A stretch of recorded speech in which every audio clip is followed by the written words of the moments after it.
What is happening? Welcome. We here to another episode of Hope. We got a great, amazing class for you tonight. Lots of preparation went into it. But before we get started, we got a couple announcements we want to make. So we're gonna pass it to Nana first, and we gonna get those announcements going. Hey, welcome everybody for another episode of Hope. Got a couple of announcements we want to get out the way so we can make sure before we get this class started. Number one, I want to announce the first thing is that Fern is having a big Black Vines event this month. And with her Black Vines event, we have 5 tickets left where the tickets are usually $200. But for every ticket you buy through Hope, it's only $100 if you buy it through Hope.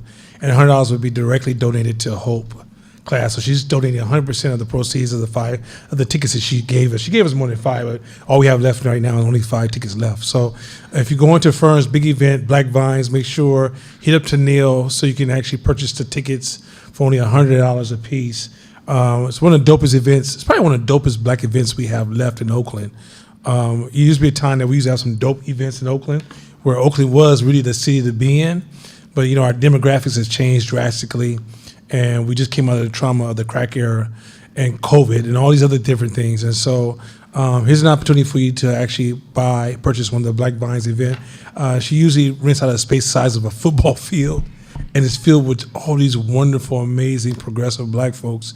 So it's also an excellent networking opportunity for those of you who are going to participate.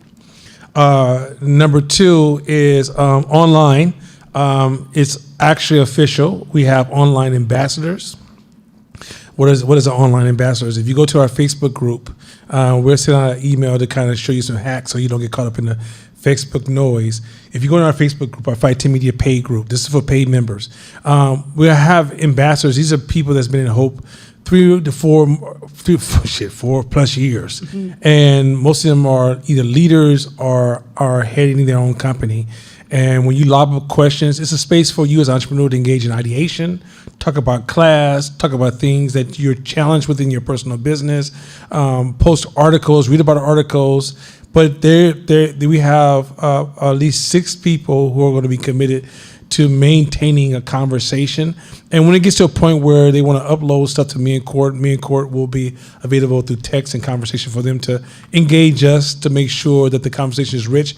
But because they have this, they've had this engagement in Hope, these Hope alumni, they're capable of carrying 95 to 98% of the conversations that are going to happen online. But the dopest part is online turns into an ideation space.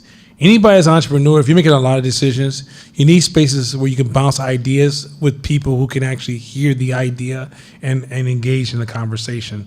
So make sure you do that online. My last announcement, but one of my favorite announcements, is my wife was going online to make a donation and to Hope. And I want to first thank some people. She found some people who made donations through organizations where you give because you have stocks or whatever through your savings or your corporate account. You give. So we had about $600-800 from some folks. I don't know who it was, but I want to say first of all, thank you for your donation and talking to your company. And for those of you who work at companies and allow you to donate, it's amazing. But let me tell you a little story that even enhances it. We have a little superhero that's been in our class that we don't fell in love with because of how she always challenges the ideas and invites some of the best dialogues we've ever had in this class. But this person actually was at their job and got 10 of her working mates to actually donate. 10, not 2, not 3. She walked around the office like, yo, what's up with you? What's up with you? I know where the body's buried, so you need to give us some of that money, right? Whatever, however she did it. That's just my assumption. But whatever she did, Kaja got 10 people at Google to donate to the Hope Foundation, totaling $3,000 that they actually ended up giving to 510 Media. Wow! So I just want to say a special thank you to Kaja. That was so damn dope of her. She did it. Like, the cool part is this: she got people to donate. She didn't even. If I didn't talk to her about it, she didn't even talk to me about it. It's not like she came in a room like, yo, Nana, I got 10 people, just check your books, right? Like my wife was going through doing accounting on the account. It was like, yo, all these donations from Google, because she works for Google. So she's like about to make her donation. And she's like, all these donations from Google, now this is Kaja. I said, wait, what?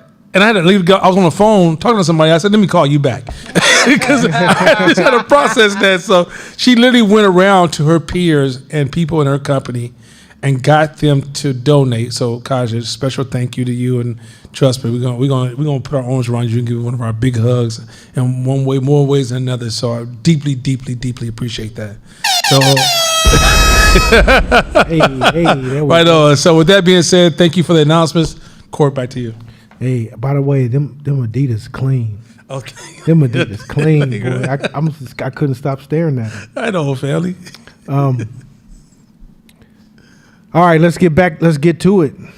We're going to get straight into it because there's a lot to cover.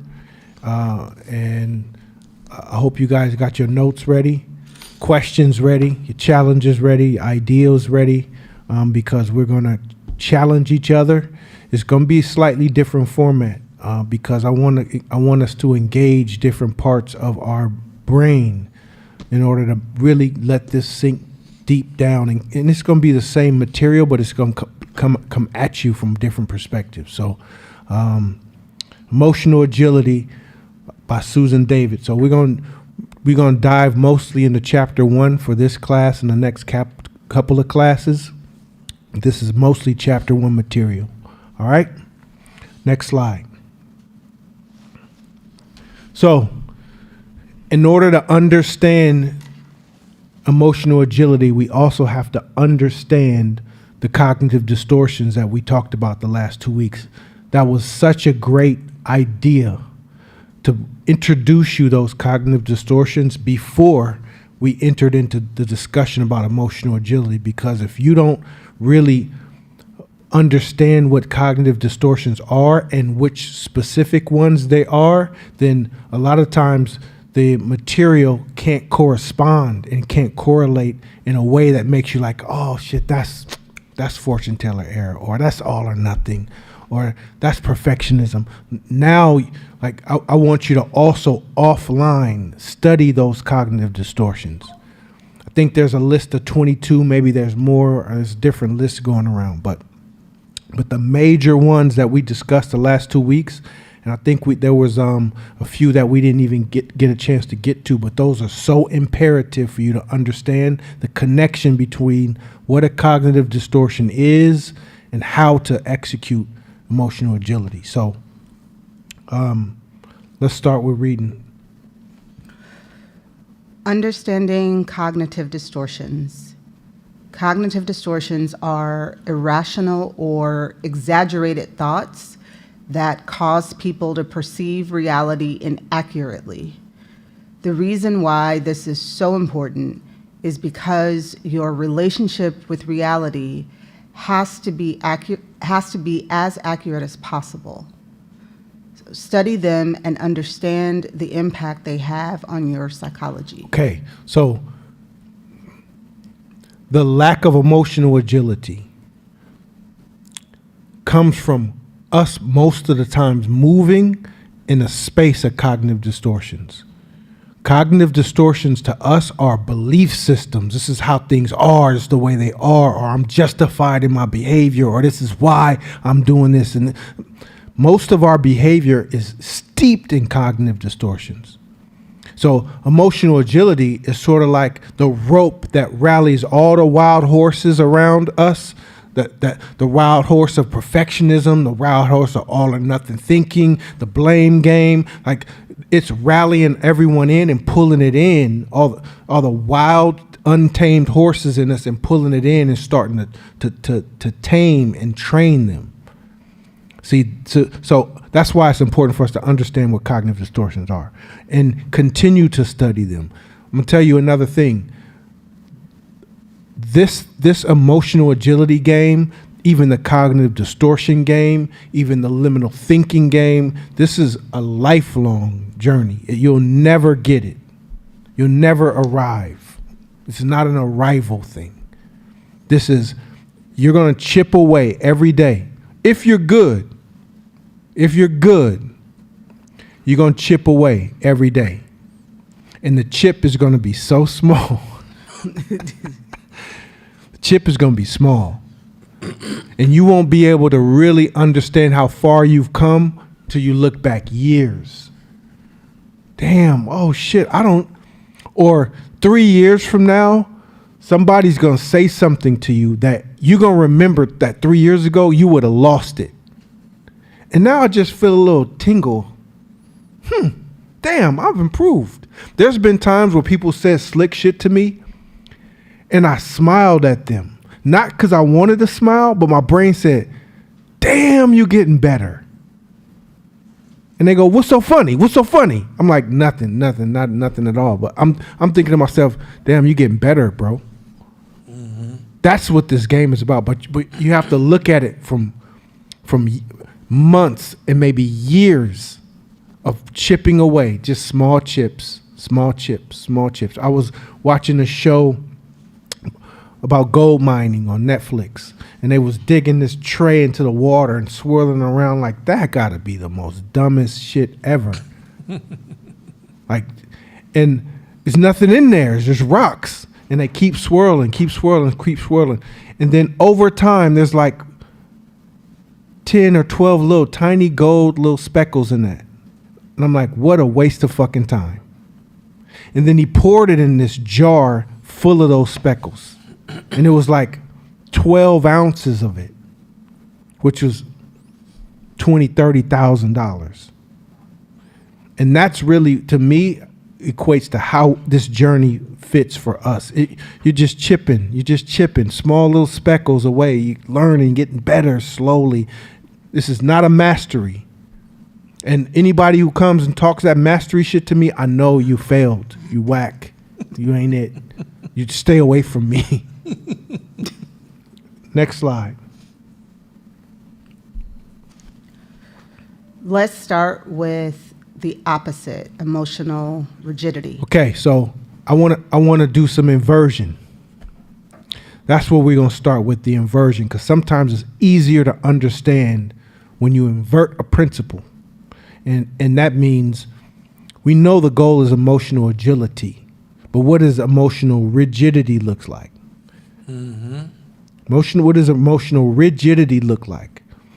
So let's go next slide. Sorry. I'm freezing here. Okay, here we go. Here are some signs you are caught in a pattern of being emotionally rigid. Difficulty adapting to changing situations. Okay. Difficulty adapting to changing situations. So if you always like, oh man, we keep changing. It's hard for you to change a situation. Mm-hmm. You are it's a telltale sign that you're too emotionally rigid. Always complaining. You don't want things to change. You like things exactly how they are. It's just the way they are. That's your movement, and you're proud of that, then congratulations. You're emotionally rigid. And you know, as we go down the list, you'll understand how that affects your life. Next one. Extreme resistance to new ideas or perspectives. Okay, like grossly afraid, like you're dramatically afraid to any new idea. I don't want to hear it. I'm sorry. Nope, that's any new perspective, any new idea or new perspective, you don't want to hear it. Mm-hmm.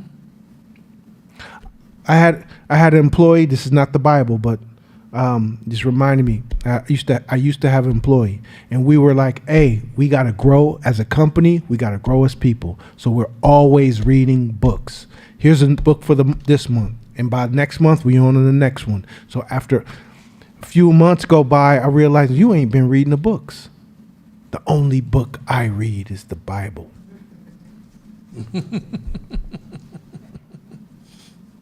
That's it. No new ideas, no new perspectives. And you can see the growth difference in the group the psychology of the group.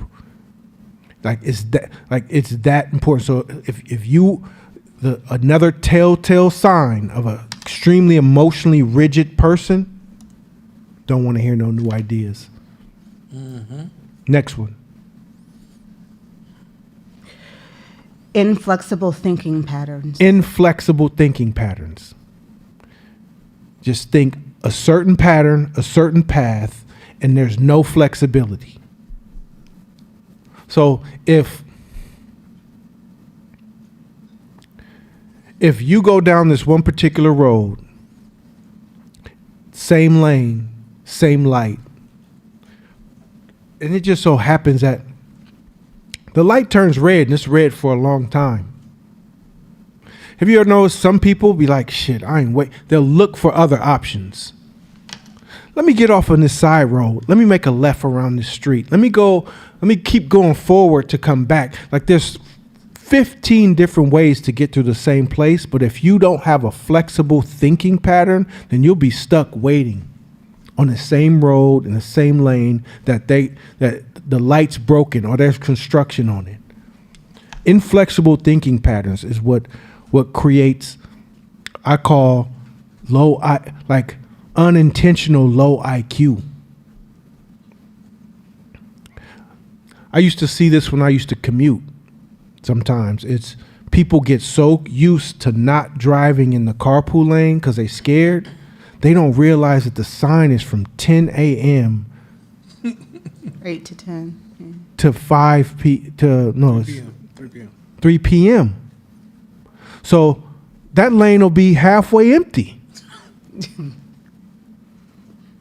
because people's thinking patterns are so inflexible that they don't want to change. I don't want to get home faster. I'd rather stay in the lane that I'm on and get home slower than go over here in this carpool lane because it fucks with my thinking pattern.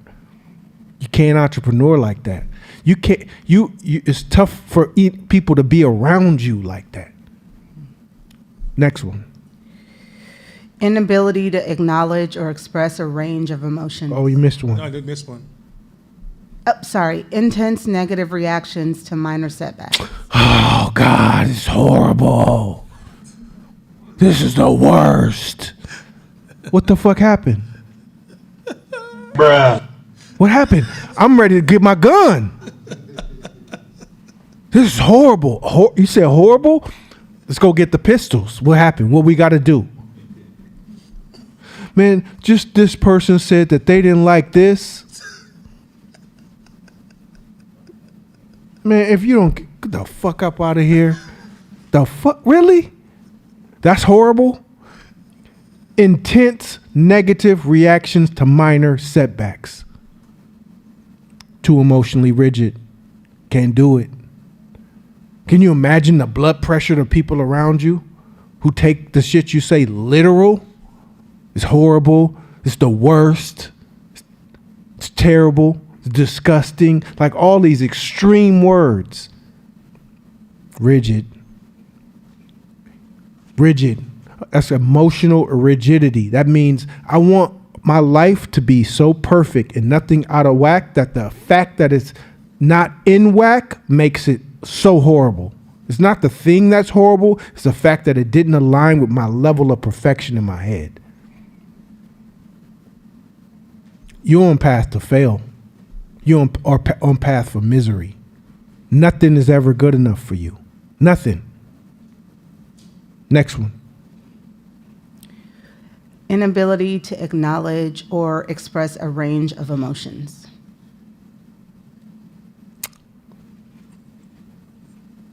Get that one? Inability to acknowledge or express a range of emotions. How was that? It was cool. It was cool. It was all right. It's all right. We just, any experience you give somebody, they can jump off of an Himalayan mountain and fly to the sky. How was it? It was all right. You minimize everything.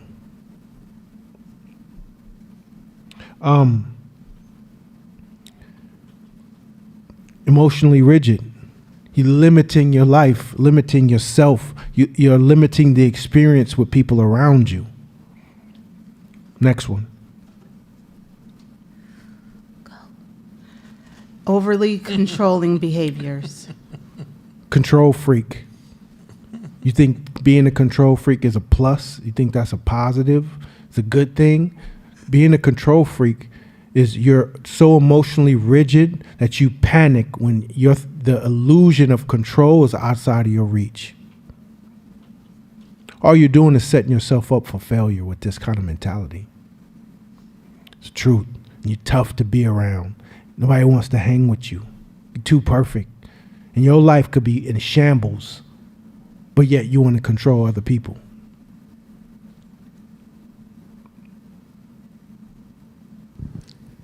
So I was feeling real good about this list until we got to this one. Mm-hmm. And I have like this self-proclaimed title of being like type A because I really do like details. And then reading this book was hella funny because they're like, fuck your details. And I'm like, oh, draw with a Sharpie, not a pen. Oh, it's horrible. But my business brain goes to, where's the balance between, like, I know at some point, like, details do matter. And I know that at some point, there's more value in the fluidity of an experience as you're building something because you need flexibility to see if the product or service or experience is human. Where my curiosity peaks is like, as I'm making adjustments and mindset shifts about the way that I'm running my company and the way I'm interacting with my staff and my clients, at what point do I shift or let things go? Like, when do I need to not be focused on all of the little details to make a better user experience? As opposed to, like, my brain likes to say, okay, these are the 100 things, and I love the list of 100 things as opposed to the 10 list of 10 things. Like, my brain, I'm like, ooh, from top to bottom. But that's an abnormal user experience compared to most people would be overwhelmed. So then I'm trying to figure out what the balance is between liking to think about the long game as opposed to the short game, and then what do those bite-sized pieces look like? Well, I didn't hear the word control in that. So the question I'm asking is, where is the level of control or the problem of control where that's a problem for you? Because details aren't the problem. It's the controlling behavior that's the problem. So where does that play in your world?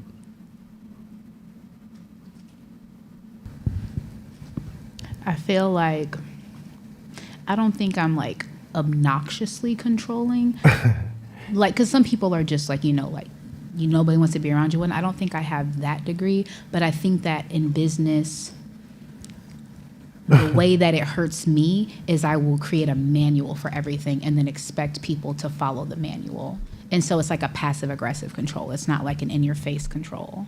But I don't know if that's like, I feel like it's not scalable. This sounds like a deeper conversation. Okay, cool. However, it sounds like it hit a button for you because you controlling. Mm-hmm. So the intellectual in you is trying to word play it to justify the fact that you controlling as hell.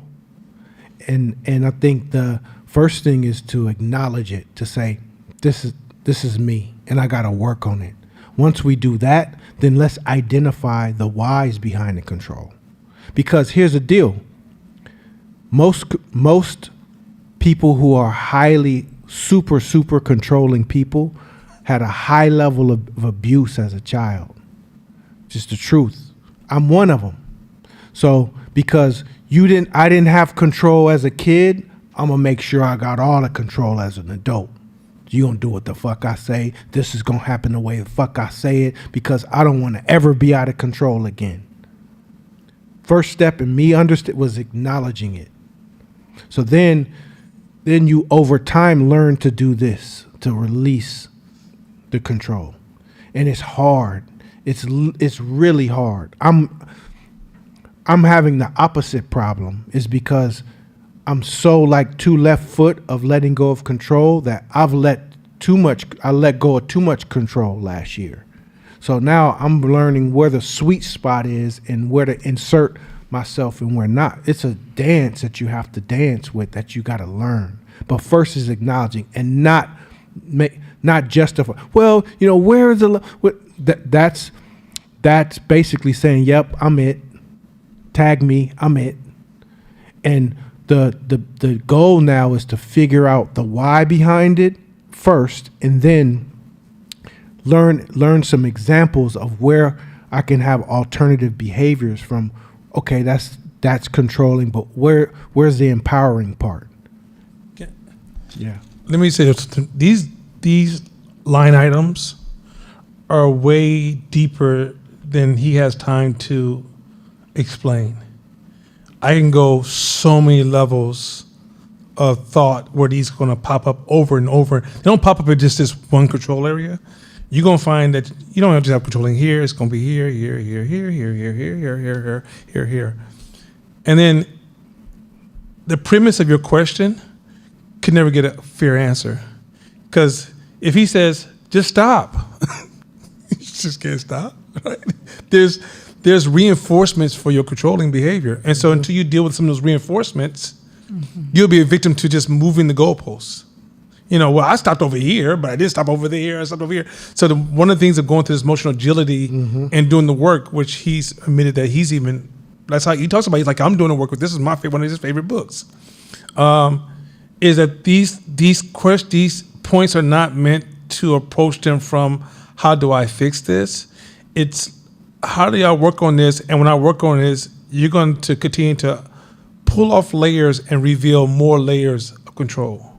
Like, oh, damn, it's here too? Oh, it's here. And so until you deal with that causation, emotional agility, and those things, the causations, the wrong approach is, I'm doing this, what should I do about that? Oh, shit.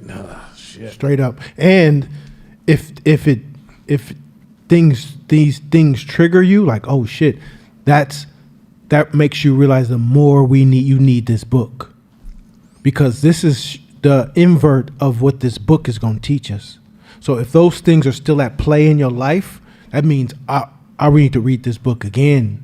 And I really need to listen. And I really need to try to apply what's going on through this book, because I need the elements that are in this book.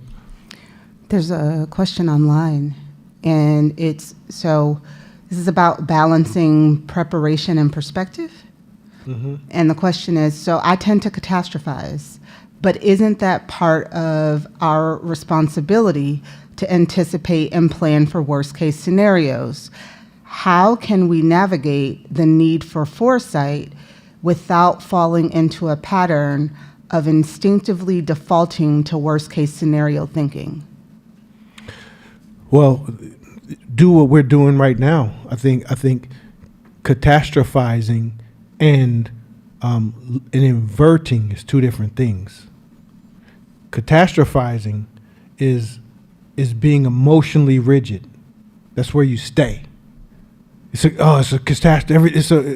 We're going to hell. Donald Trump got invited. Oh, everything's going to hell. It's going to move out the country. Like, that's catastrophizing. But having strategy, having redundancy, having runway, planning for what's left, planning for what's right, that's stoicism. That's having emotional agility to say, okay, like, shit could happen. And what could happen? Well, that could happen. Well, what's my strategy for that? But I'm planning for this. And I'm expecting this. I'm moving in this direction. That's different from being so emotionally rigid. You're stuck on the catastrophe side. Emotional reasoning. Yeah. Emotional reasoning.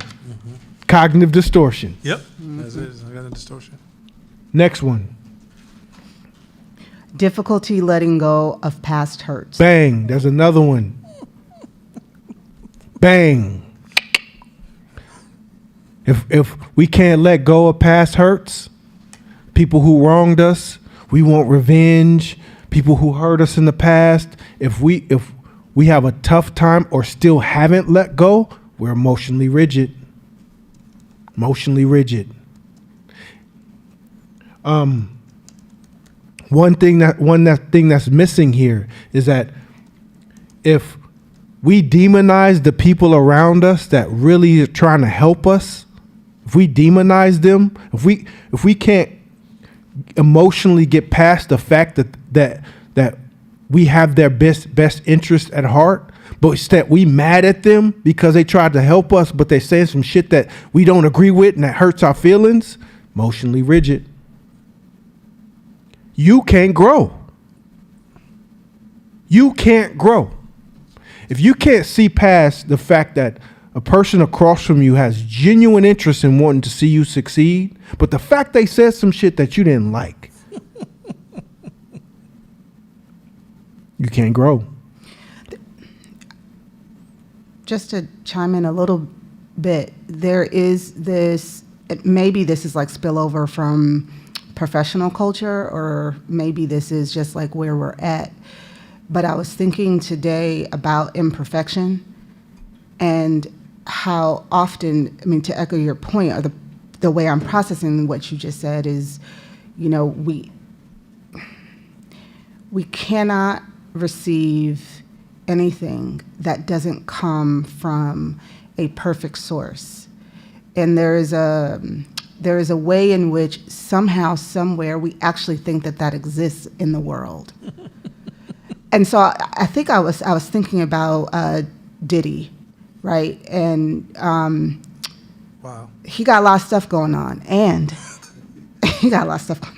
and what he did in music and the way that he built the Hit Factory and the way that there are multiple people who, when you see them perform, is excellent, and they will tell you that they got that from him. And like the ways in which, so if you take the Lox, everybody's talking about them, and they will say that's Bad Boy all day. Like that's part of being in that machine. Same thing with Motown, right? But we have all of these like post-time exposés that come out that start to like poke at all of the imperfection. And collectively, we walk away from what was given because we no longer find the messenger credible or whatever, and so we throw it all away. So I've been thinking about like, how does emotional agility or emotional rigidity show up collectively? And it's in all of the ways in which we refuse and we set up barriers to learning whatever there is to learn from somebody. And then we go off in search of a better source of that information, a more perfect source of that information. But that never exists because we can only ever be imperfect. So if I say it the wrong way, or it comes in the wrong package or whatever, you don't apply first principles, which is to be like, throw that shit away, keep this part though. We cut ourselves off from it. It doesn't hurt the person because they've already did whatever they needed to do with it. It more so hurts us who are coming up after it because we can't get past the thing, because somehow we feel like if we use those things to help our own cause, then maybe we tell ourselves a story that we're approving of whatever it is that they did. But I think particularly for Black people in general, but I think in particular Black folks have become the moral police of society, or at least the moral mascots. It's never going to be perfect. That's not a thing anywhere ever. But we're sold somehow this thing of like, it will be or it can't be. And I was like, we got to get around that because we will be searching forever. Yeah, the humans by default are hypocrites in nature. 100%. So, and our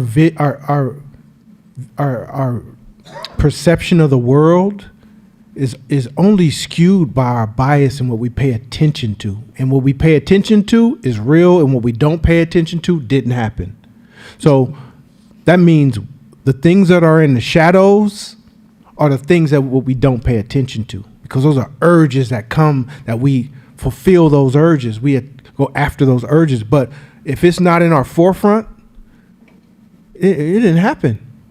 So we're also the most hypocritical in that regard. We have to learn about that. That's what, again, back to the cognitive distortions. I'm gonna be going back to those a lot. The minute we understand cognitive distortions, in full totality, is the moment that we'll relax our shoulders and stop being so damn judgmental. There's gold nuggets everywhere. There's gold nuggets in so much. If there's a saying, don't kill the, what is that? Don't kill the messenger. Yeah. It's messengers everywhere. But we look at the messenger and we judge it. Oh, the messenger's shoes ain't right. The messenger weave is tilted to the left, and that ain't it. Like, we'll find reasons to judge the messenger so that we don't got to listen to the message, even though the message is exactly what we need to move to the next level. That's what like dismantling cognitive distortions will do, and that's what emotional agility will allow us to do. This shit is not miracle work. These people who have gone on to become successful, make millions, multi-millions, they're not more special than you. You know what some of the difference is? They listen and you don't. Well said. You could be just as smart, just as talented, just as good a marketer, just as good at this, just as good, just as they just listen. They listen and you don't. They curious, you think you know it all. That's the only two differences. What about that? What if that's the only two differences? Those are huge. You don't want to hear it. I don't want to learn from nobody that's not this X, Y, or Z.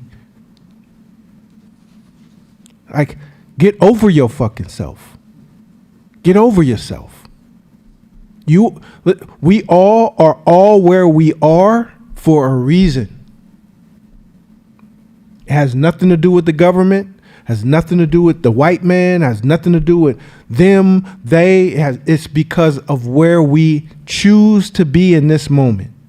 We choose it because we have resources and we choose to think a certain way. And if you're in this class and you have the options to think differently, then let's play this game. Let's try it. Let's try it. I try new diets all the fucking time, new exercises all the time, new religions all the time. Like, this is my life. I get to choose and try things and see if I like something and don't. I'm in the middle of a new diet that is irritating the shit out of me, but I committed to 30 days. 30 days, I can evaluate it. If it works for me, if I'm better, cool. If not, I toss it away. And it's 30 days off of my whole life. That was not a big deal. Like, you gotta be willing to try things, especially if your life currently is not where you want it to be. When you said you were in the middle of like trying a diet that's tearing you up, my brain went to the rework book when they were like, don't be a hero. And like, if something's not working, like, instead of sticking to it because you've sank this time in or you've had this discomfort, like, where's the difference between trying something and like trying to give it an honest run versus like sticking with something just because you said, even if it's not working? Because I'm a person of my word. If I say I'm gonna try for 30 days, I'm gonna try for 30 days. What good is quitting something in the first quarter or middle, because you won't know if it benefits from you or not. And the uncomfortableness, the tearing me up is not physically, it's I don't like it. So what am I teaching myself? Anytime something's uncomfortable for me or I don't like something, I quit. That's not how you build, because sometimes the benefits from something don't compound until the 18th, 19th, 20th day. Or in compound interest, the 18th or 19th, 20th number. So nothing happens. It's boring. It's irritating. That's the magic of compounding. So you have to give it time. The seed you plant, you have to give it time to grow. Last one. A strong need for things to be done a certain way, often leading to conflict in relationships. Like, if you have a tough time holding on to relationships because you have a strong need for things to be done a certain way, you can't get there your way. We can't interact. We can't coexist at all, because if you don't do it like me, fuck you. So I know somebody who had an easy time making friends. Easy time making friends. But I set the timer. I'm gonna give it 6 months. Man, I can't stand. At the beginning, I just love this person. I love this person. They're the best. This, all the fucking what? This person description is like an angel that floated from the sky. 6 months later, man, fuck that person. I can't stand this, and this, and that, and won't. That's a whole bunch of, it was on you. Because that is a carbon copy of the same person you kicked out your life. The carbon copy of the person before, and the person before that. You can't see the pattern. It's never on you, right? Not your fault. It's such an emotional, rigid behavior and identity and attitude that is always on them. Whether it's friend relationships or love relationships, you can never hold on to anything, or you find the stupidest reasons to kick them out of your circle. Mm-hmm. You're so emotionally rigid. You think there's a perfect life out there for you, with the perfect love mate, perfect friendship, perfect job, perfect everything. That shit doesn't exist. That's why we have a thing called grace and a thing called empathy, forgiveness. All of those things are it allows you to integrate with other people in ways that you both can forgive each other, both can show empathy towards each other, both can allow each other to be in a space to where you ain't got to be perfect. I ain't either. What's your values? Here are my values. What we working on together? Let's grow together. Let's improve together. Who were you last year? That's what I give a fuck about. Who were you last year? If I can look at, if last year you were the same, emotional, rigid ass, you ain't changed. Wait a minute. You the same? 365 days though?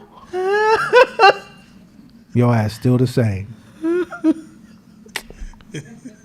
I'm out. Whoa. That's real. Next slide. If this happens to you, so you have difficulty maintaining healthy connections due to inflexibility and conflict, always falling out with friends. Talked about that. Constant worry about things not going according to plan. Now, we haven't talked about that. I had a meeting with one of my departments today, and that was the whole conversation is, this is going out of process, oh, panic. I said, okay, let's play a game. What percentage of time do things go out of process? Well, 5, 6, no, honestly, 5, 6, 7%. I said, let's say 10% of the times things go out of process. What if we plan for that? Would that make you feel more comfortable? Let's plan that things are going to go out of plan 10% of the time. Would that make you feel more comfortable? Yeah. Cool. Well, then that's the plan then. What things can we do to ensure that if things go out of process and something has to be thrown in, or we got 2 days to do this, or that you guys are prepared for it? And we came up with a list of ideas. Okay, cool. Now we got a plan for when things go out of plan. because a lot of times the emotional rigidity that we talked about is it makes you always worry about things that are not going through this perfect plan, because it has to be in control, right? I can't not be in control, even though we know that control is an illusion. So keep going. Withdrawal from social interactions due to fear of criticism or judgment. Ooh, so check this out. Why this is such a thing is because a lot of times people in this space are walking around criticizing and judging other people, doing that shit all day, every day. You ain't fault. You at fault. You wrong. This, that. You fucked up. You this. So then you like, oh shit, I didn't planted all these seeds of everybody else being wrong and being fucked up and this, that. Now I'm under the gun. So my answer is just, I just won't go out. I just won't try no new things. I just won't explore. I won't put myself out there. So in that way, I can't make no mistakes, which can make it easier for me to judge others. I'm not saying there's nobody in this room. I'm just saying that's what some people do.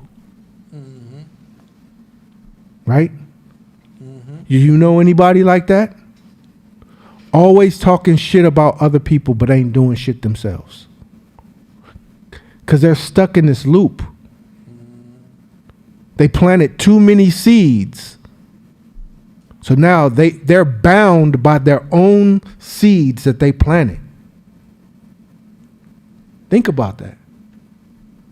You just handcuffed yourself by your own words. That's what emotional rigidity will do. You gotta break those bonds. You gotta be vulnerable. You gotta loosen up. Next one. Feeling overwhelmed and exhausted due to inability to adapt to changing demands. Man, today was a rough day. What'd you do today? People was trying to change me and I was fighting them off. Man, you must be exhausted. Asking me to do this and that and outside of I move 3 purple Jelly Bellies a day. That's it. You bring me a red one, man, what the fuck? And he brought me, I was like, what's wrong with you? Bring me a red one? Like, that's what people do all the time. And it can seem silly. It seems comical. I'll use the word comical. Next one.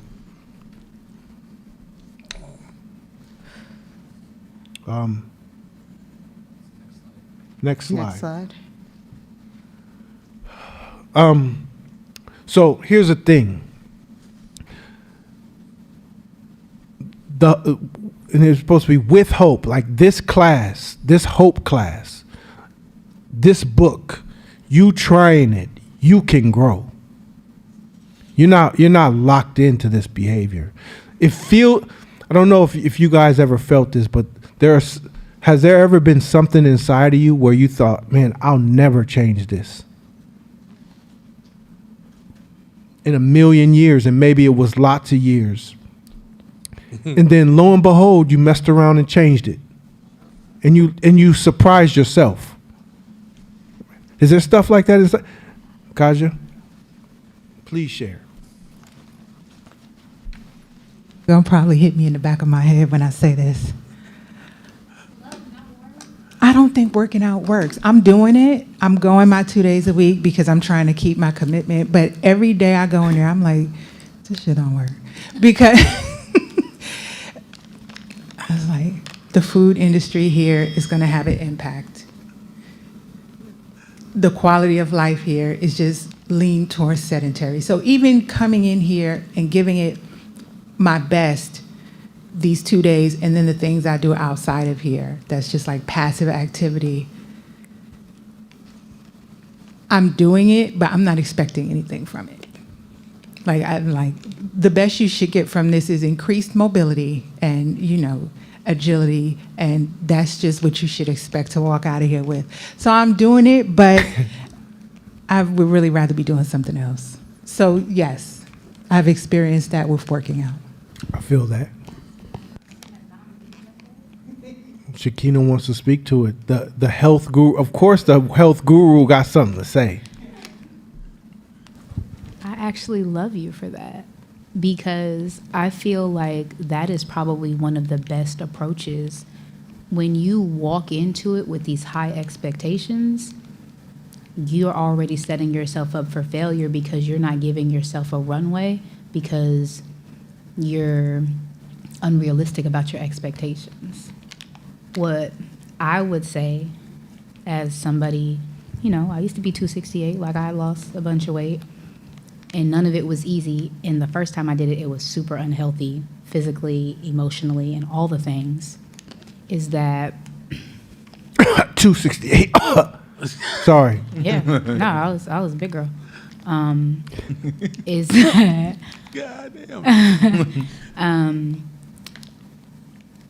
lean into the love, and like realize, just like your dollar compounds, your actions compound, because the perfect plan for you is going to look completely different than the perfect plan for somebody else.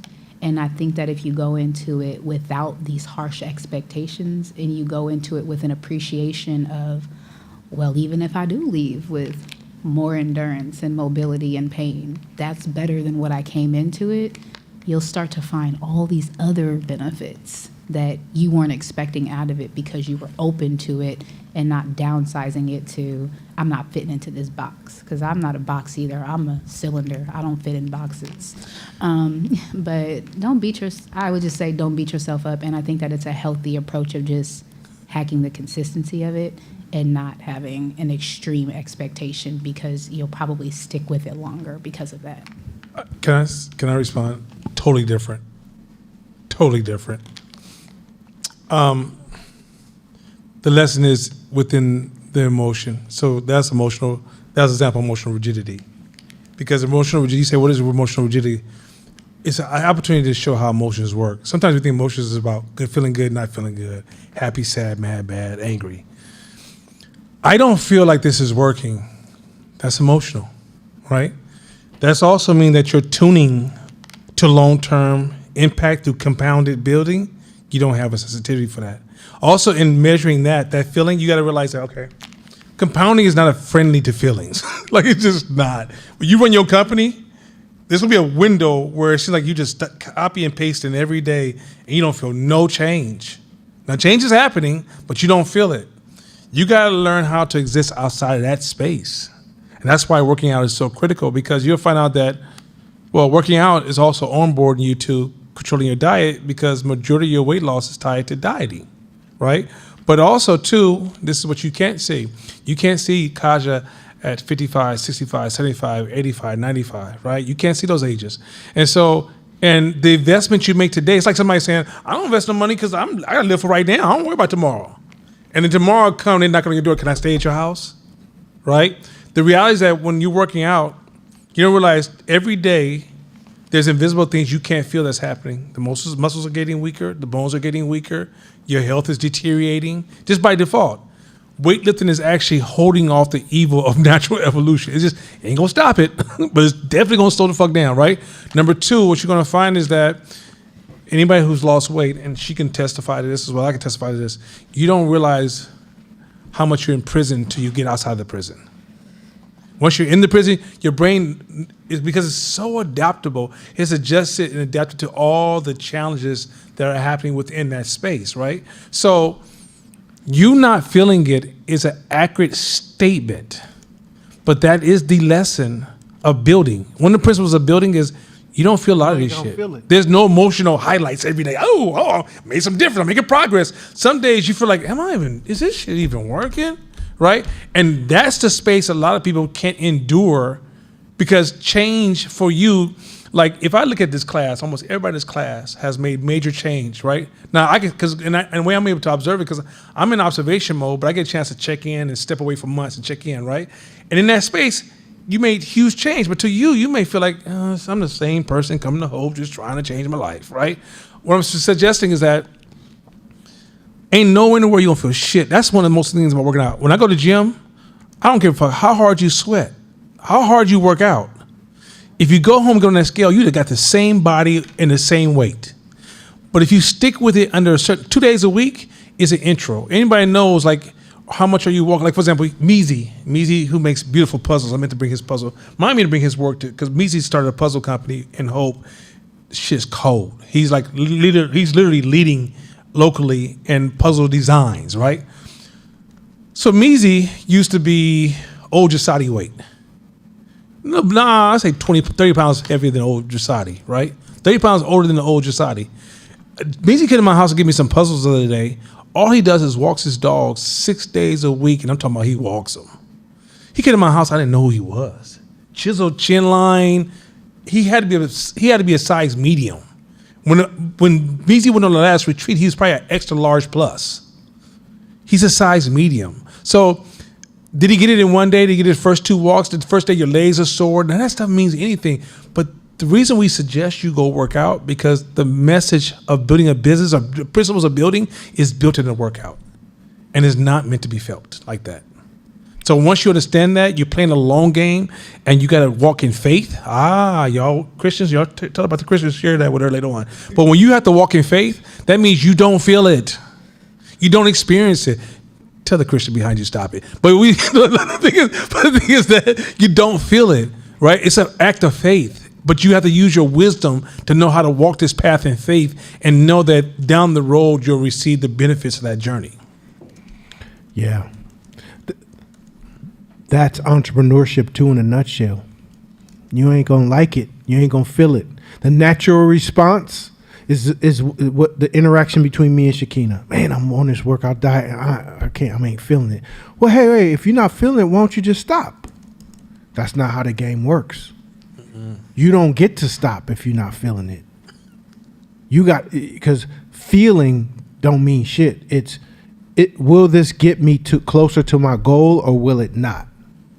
How I feel about it is irrelevant. I might get lucky and like it, but I ain't tripping off of the feeling.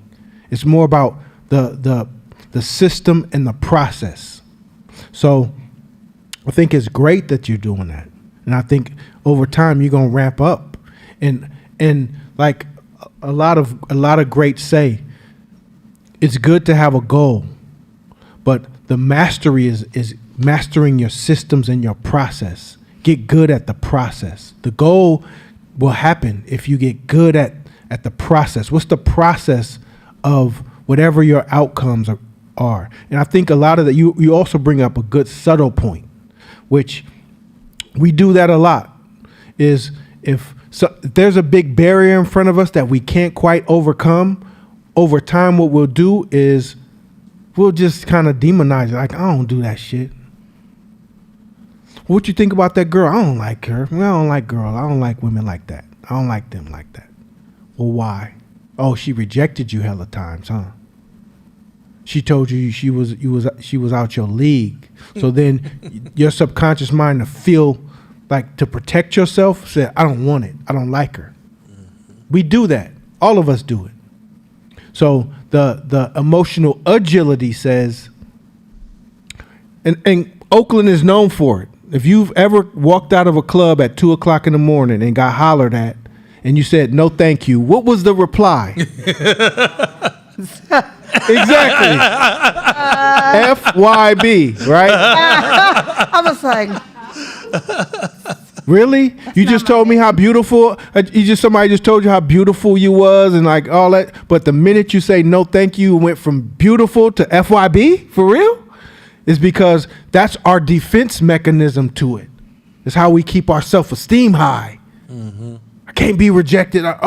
Any sense of rejected. There's even people who things could be going good in a relationship, but I'm going to break up with you before it goes bad because I don't want a fear of you breaking up with me later. We do like our system too is cold in terms of protecting us. It will protect us at all costs, even damage and self-sabotage relationships, even when they're going good. So we also got to step back and look at our vulnerability. Why don't I like that? Why? Is it because, like we got to step back one layer into the macro and look deeper, because we may really, really, really want something, but we might just be not wanting to get hurt from failing in it. Next slide.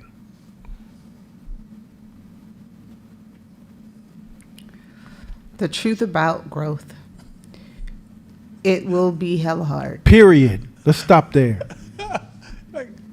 That slide is perfect. It's going to be hella hard. It is going to be hella hard. That's growth. Keep going. You might not be good enough right now. You may suck, or maybe stuck in a certain behavior pattern. All of those things are primed for you to grow. So let's get out of this mindset that it's going to be easy and we can just close our eyes and boop, we grown. There's nowhere in the universe where growth occurs like that. Even in human beings, your kids will say, my knees hurt. Your knees is hurting for no reason? Yeah. Oh, you must be growing. There's something that's going to hurt. When your baby teeth fall out and new teeth come in, that hurts. Pulling the old teeth out hurts. There's nothing in the universe or in our world that suggests that growing in any area is easy. So let's talk some science. Let's add science to it. Let's go. Next slide. What? Huh? She read the thing. I've read the She whole read the whole thing. thing. She read the whole thing. I was like, what? Yeah, y'all tripping. I was looking like, wait, I can't see then. Y'all tripping. Y'all make me nervous. See? Rigidity. That's that rigidity. Don't mess with you. I accept the new. I'm adjusting. Oh. I'm apologizing. I'm not internalizing or taking it personal. Wow. Wow. Him downstairs. He's sassy, huh? Him downstairs. Next slide. That's it. That's what we on. Regression to the means. Hey, regression to the mean. You must grow your mean. Instead of having one good game, think having a good season or a good career. So those are three different mentalities. 3, having a good game, having a good season, or having a good career. Those take 3 different paths, completely different paths. The third path, what's your soda game look like? What's your pizza game look like? What's your practice game? What's your party game look like with career path number 3? Like, you might be like, man, this dude's, man, he's super square. Like, every time we go out, he don't want to do nothing. He want to go to bed at 10 because I want to have a good career. Anybody can have a good game. Anybody. And some of us just want to have good games. Mm-hmm. You playing the luck game. I just want to get lucky, have a good game. Regression to the mean means, sorry, cuz, eventually the real you's gonna come out. The real you is gonna come out over time. So yeah, we had a good game. You dropped 40 points, but let's see what that averages out in the season. Oh, season's over. You average 8.9 points a game. You just had a good game. So if we go back to the last slide, you don't have to go back there, but you might suck right now. Or you might be stuck in a particular behavior pattern that's causing you to score low. And yeah, you have good games. A lot of times we romanticize those good games and say, well, what did I do to have a good game? I didn't do nothing special. You got lucky. But what do great players do? What do players that have great careers do? What's their behavior pattern? So you got to grow your mean, because your behavior always returns to the mean. So if your mean is low, if your mean is 8.4 points a game and you want to be a 20-point game scorer or 30-point game average score, then you got to raise your mean. That means on the days you don't want to do it, you're putting in a 30 points a game worth of work. It may not mean you'll go out there and score 30, but you're putting in the work. So you may score 15 one game and 45 the next, 21 game, and 50 the next, like in 30 and 30 and 30, and it'll go all over the place just like any other chart does. But because you raised your mean, the average will be where you want it to be. So we may not be good enough right now in the moment, but let's raise our mean. Be honest with yourself. Shit, I suck at this right now. That's why I love learning. I love learning. Even growing up and being in America, to keep it 100, like, this is one of the only few places where I can come from where I come from. East Oakland, 64th and Mac. No poor, no car, no money, broke as fuck. No education. Other side of the fucking tracks. Learning disabilities, all the shit, and still become a multimillionaire. How? It sure ain't from where I started. It's because every day my goal was just raise my mean a little bit. It's a little bit. And be comfortable being laughed at by the people who are up there. It's all right, cool, it's cool. Shit, I ain't tripping. Yep, I am weak. Yep. And I'm watching every single one of them, paying attention to every micro behavior, what they do after, before this. I'm learning it all, and I'm absorbing game. And the compounding effect, they don't even pay attention. Second, third, fourth, you're not even on their radar. Fifth, all the while you're compounding, you're learning. Now, next thing you know, your mean shoots through the roof because of all the work you put in. That's all you got to do, wherever you are. Just continue working on your mean. Do you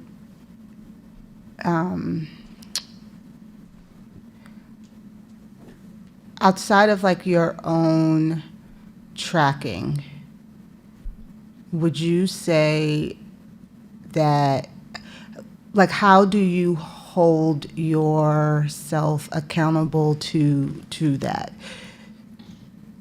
For instance, a lot of times people get trainers because they're not really going to give themselves 50 pounds to lift. if they would maybe go 35. They could do 50, but by themselves, I'm not doing 50. So,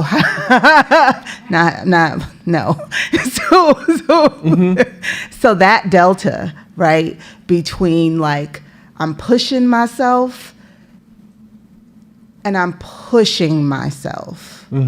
How do you manage that space? I'm not trying to get all David Goggins on you and shit. It felt a little David Goggins but right there. you're pulling at my David Goggins that felt like gene right now. Like aside from the fact that I'm a motherfucking savage. No, let me stop.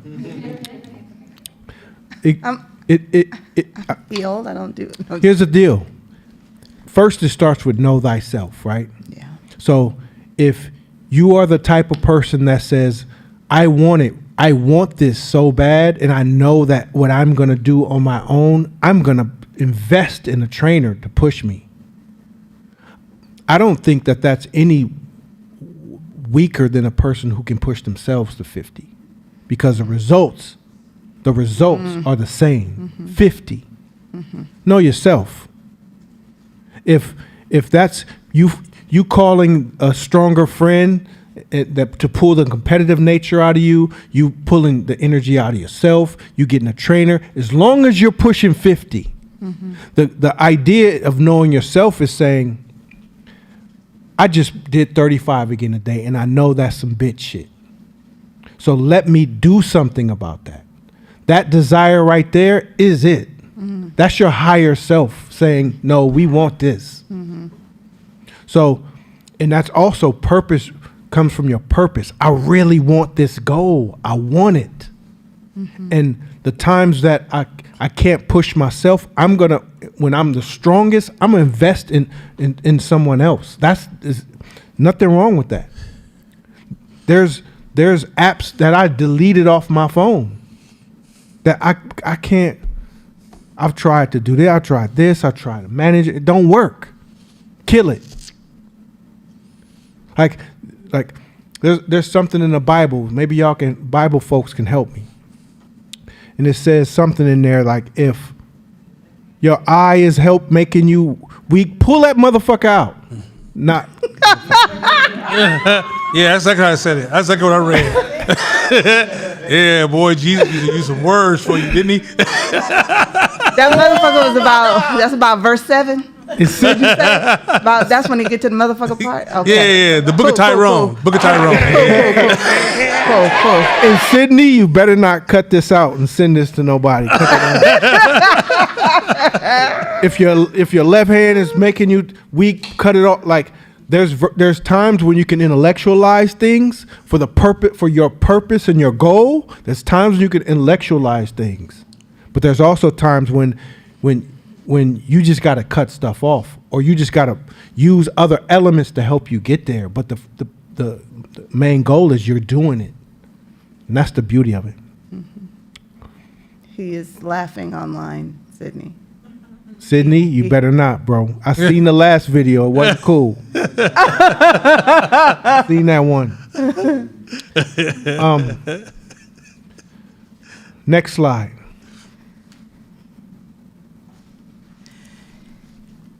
Nutrients plus strength is equal to growth. It's just like I'm sorry. stress. It should say stress. Yeah. So that could be my error or not, but it's nutrients plus stress equals growth. What is the stress part? Huh? What's stress? What's the stress part? It's pain. The stress is pain. So nutrients plus pain equals growth. So you can't grow without feeling some sort of pain. Let's read it. Growth requires stress. Stress is pain. Are you willing to go through some? Uncertainty, uncomfortableness, letting go, humility, truth, destruction of an old version of you, stretching yourself, struggle. Come on. Come on. Now, if you do not want to experience any uncomfortableness or pain, none of this works for you. You might as well stay home and not come here. Don't work. It doesn't work. You will, in order to grow, you're gonna have to endure some pain. Some of that pain you got to put yourself through, and some of it you're gonna feel on the back end. But either one, you got to experience it. And you'll look back, and this is how you know. An old pain that happened 2 or 3 years ago is gonna come into your space, and it's not even gonna feel like much pain. And you're like, damn, I got stronger, I got better, I got more equipped. Kaja, the weights that you lift right now in that gym, whatever you're doing, if you can only do 4, a year from now, you're going to be able to do 14. And you're going to laugh like, man, I remember I can only do 4 of these. Real talk. 4 was hell for me. 4 ain't even, you don't even feel 4. That's the idea of stress. Because with nutrients plus stress, now you've grown. Now, as long as you continue to grow, that old shit don't even bother you. It doesn't happen. Like it's nothing. But that's how we grow our mean, by growing. And there's no way around it. There's no weaseling around it. It's like none of this, the liminal thinking, the emotional agility, all the books we talk about this year, everything we've taught up until this point, it does not activate without you feeling pain. You gotta motherfucking hurt sometimes. You gotta feel it in your gut. Last year, I got hit with some crazy shit in my business. It's a gut punch. It was worse than a gut punch. Like somebody knocked me the fuck out in the middle of the ring. And when I opened my eyes, they were like 6, 7. Thank God it was for all the uncomfortable times that I put myself through. All the initiating pain, initiating being uncomfortable, doing things I didn't feel like all the time. That uncomfortable, not fun feelings all the time. So that gut punch, it was a familiar feeling. Oh shit, I can still get up. I can get up. Okay, let's just try. All right, let's just stand. Now, there's going to be times, this is not a Superman thing. There's going to be times when it happens, you may want to break down and cry. You may vent to somebody. Don't mean you're not going to get up. Don't mean you're weak. Don't mean you're less than a person. Some of the strongest people I know cry. Some of my idols cry. My mom used to call it the half pint. I never knew what she meant until I got older. She's like, look, you dealt a low blow. Go in the corner, go in the closet, go in your room, drink your half pint, cry, and when that half pint is over, dust your shit off and get in there and knock it down, make it happen. So there's going to be mourning and feelings that you go through. Sure, because it hurts. Who goes through a super painful moment going, hey, y'all, I'm cool. Yep, it's good. No, then it's not pain. Pain hurts. So you're going to go through the emotions of pain. But after that, you knock it down, you make it happen. And that's how you grow. I'm a completely different person right now than I was 2 months ago. I'm not even the same human being. Because that's what growth does to you. The beauty of growth. Oh man, the beauty of growth. I'm gonna say one more thing and I'm gonna move on. Is that I've said several examples about growth. You guys remember the butterfly, right? Can't fly unless what? It has to break out of its own chrysalis by itself, right? If you touch it and grab it and fix it, because, I don't want you to go through that, that butterfly will never, ever fly. You just fucked the butterfly's life up. Mm-hmm. Remember the example of the eagle. The eagle. How it has to tear off its own beak and claws in order for it to live another 30 years. Remember that one? You also remember the example about the pig? No? So the Wilbur pig that everybody has in the barn that's pink. It's pink, it's cute and pink. It's cute and pink. It'll live its whole life cute and pink as long as it lives in the farm. because it gets fed, it gets this. Until you slaughter it, it'll be cute and pink because there's no stress.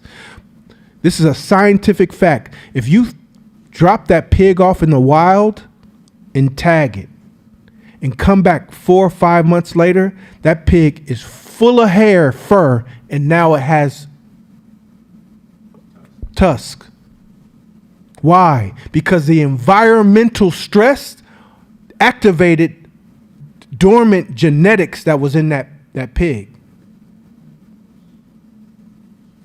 Sometimes the killers that's inside of us, the entrepreneurs that's inside of it, is dormant inside of us. We can't read those tusks out of us. We can't read the books. We can't stand next to Nana and get the same. No, you gotta feel shit. Because the stress of the environment will bring that out of you. The tusk will grow. The hair's gonna grow. They be like, "What the fuck happened to you?" Mm-hmm. Like when we saw Tone Vic that day. When he saw Tone Vic, when the way he talked was different. Mm-hmm. His whole aura was different. He been through this shit. Oh, he been in the wild. There's no way that we can explain it to make you understand it until you feel it and experience. You have to go through the pain. You got to. Mm-hmm. Ain't no getting around it. Next slide.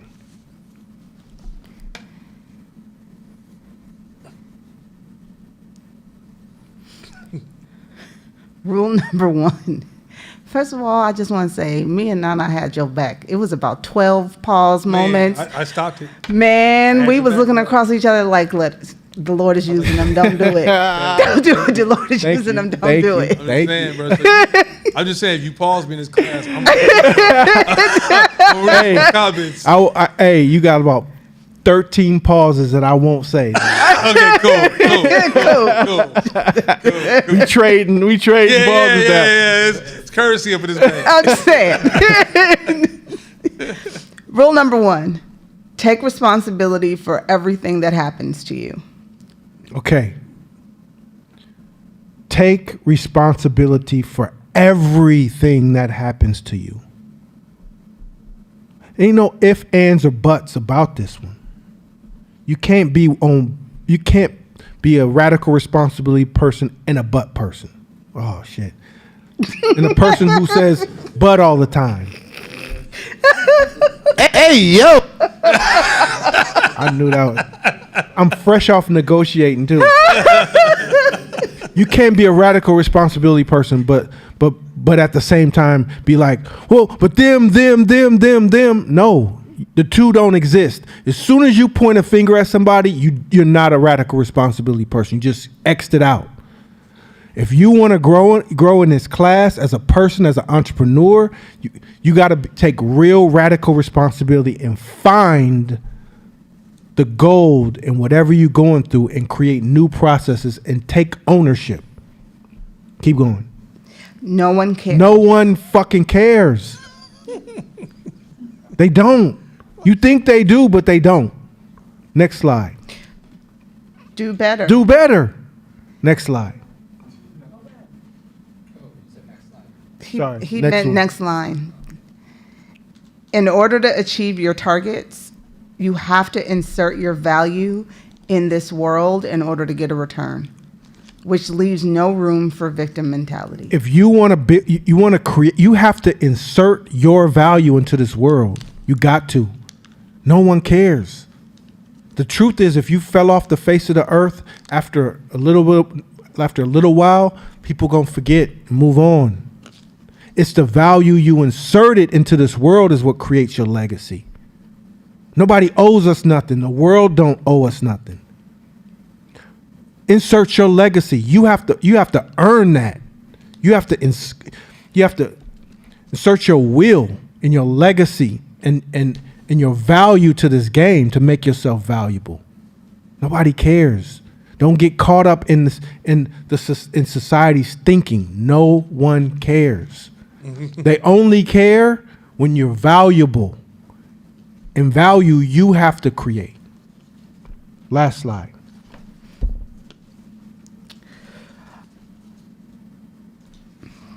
Next slide.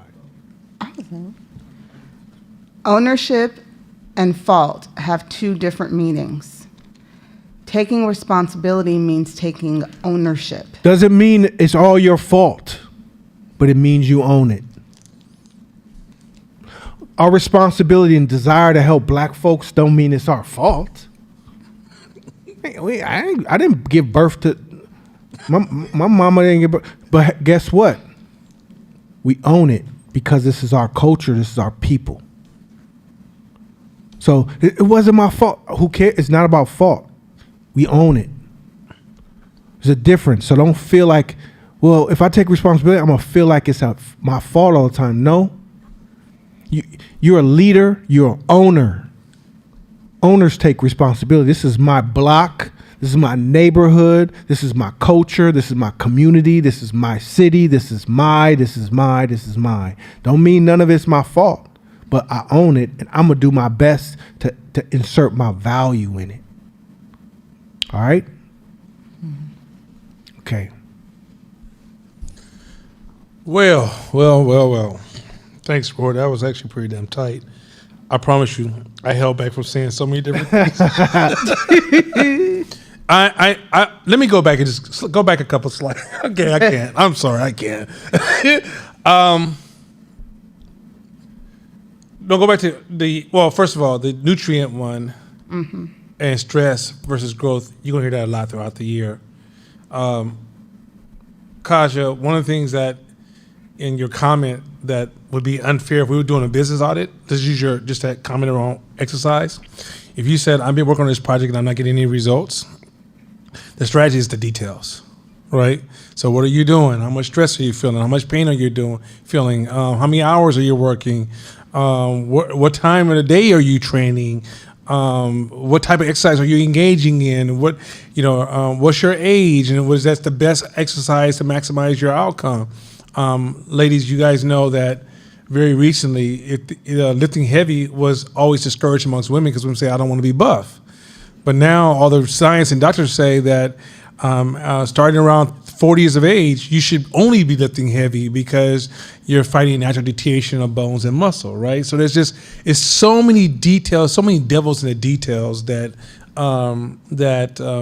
it's unfair. But also, too, I think this stress thing that we discuss all the time, we're thinking about it short term, like immediate pain, right? You literally have to build a relationship with pain. You gotta get comfortable with a certain degree of pain. If you don't get comfortable with pain, your desire to seek out comfort, especially if anybody worked in corporate America, that's how they talk, is chill, relax, kick back, of pain avoidance. But if you don't build a healthy relationship with pain, you can almost give it the idea of being the builder. If you build, I don't know, I had a house built one time before. And when I had the house built, it was hella pain. It's so much easier just to go in there and rent an apartment compared to getting something built. Even if you get someone remodel your space, right?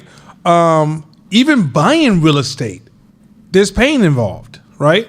So the avoidance of pain is a deeper emotional conversation. And also, too, understanding that if pain is going to be a continuum in your life, you have to have a healthy relationship with it so you can welcome it. If you demonize pain and every time it shocks your nervous system and even makes, like, you know how when you, it makes you almost want to run the opposite direction, you don't realize you're running from growth as well. Go forward. Next slide. No, go back. Thank you. You know what's so dope about radical responsibility? Radical responsibility is the gateway to strategy. When you blame somebody else, you don't realize how your brain just seals the conversation. It's over. Done. Court did it. I'm over. Let me feel good judging him. Let me gain moral superiority. There's even a statement that says that people who judge other people all the time only do it because they're looking for moral superiority. It's not really a thing. But what you'll realize that your brain is so tunneled on, Kaja did me wrong. Kaja did me wrong. Kaja did me wrong. As soon as I say, wait, I can't accept that as an answer, your brain goes and finds higher and richer responses to things you can benefit from. So you start saying, well, wait a minute, Kaja did me wrong, but why was I vulnerable to Kaja? And, oh, by the way, if I seal that vulnerability, does that seal off other people? Okay, that's not really, and so now you start going down this rabbit hole of developing a rich response to a solution that's sustainable, that allows you to protect your way of life. But you never have that conversation in the space of blaming. I'm talking about in business and everything. So the gateway to strategy is don't blame others, and you'll start seeing all kinds of strategical moves. Now, when those strategical moves start to compound, it then makes you sound like a wise man, because you realize most of the world blames. And like if you watch all the politics right now, everybody's blaming. No one sits down and go, hey, but what do we have to do with that? Like, yes, average Democrat, why'd you lose to Donald Trump? Oh, because they don't like men, they don't care about the economy, they. There's somebody you're missing. Yourself. So, all right, go for it. Let's go for it. Let's go. I don't need that one. Go. Okay, so real quick, go ahead to donate. Those of you, please, if you can, participate in donating to the class. We run the class very efficiently and low cost as possible, but at some point, these challenges are constantly growing. Our rent just even increased here, which is fine. It is what it is. But at least just make sure if you can't donate, at least you subscribe to the group online on YouTube. But let's make sure if you can, please try to donate. Next slide. I want to get into some stuff. I want to say this too. This book we're about to get into, in the next 5 months, I want to make you guys a promise. I'm going to make you a promise. In the next 5 to 6 months, I'm going to give you a major strategy upgrade. Major strategy upgrade. I'm talking about huge strategy upgrade. I want you to think about entrepreneurship like this. Let's say you build a business and it absolutely fail.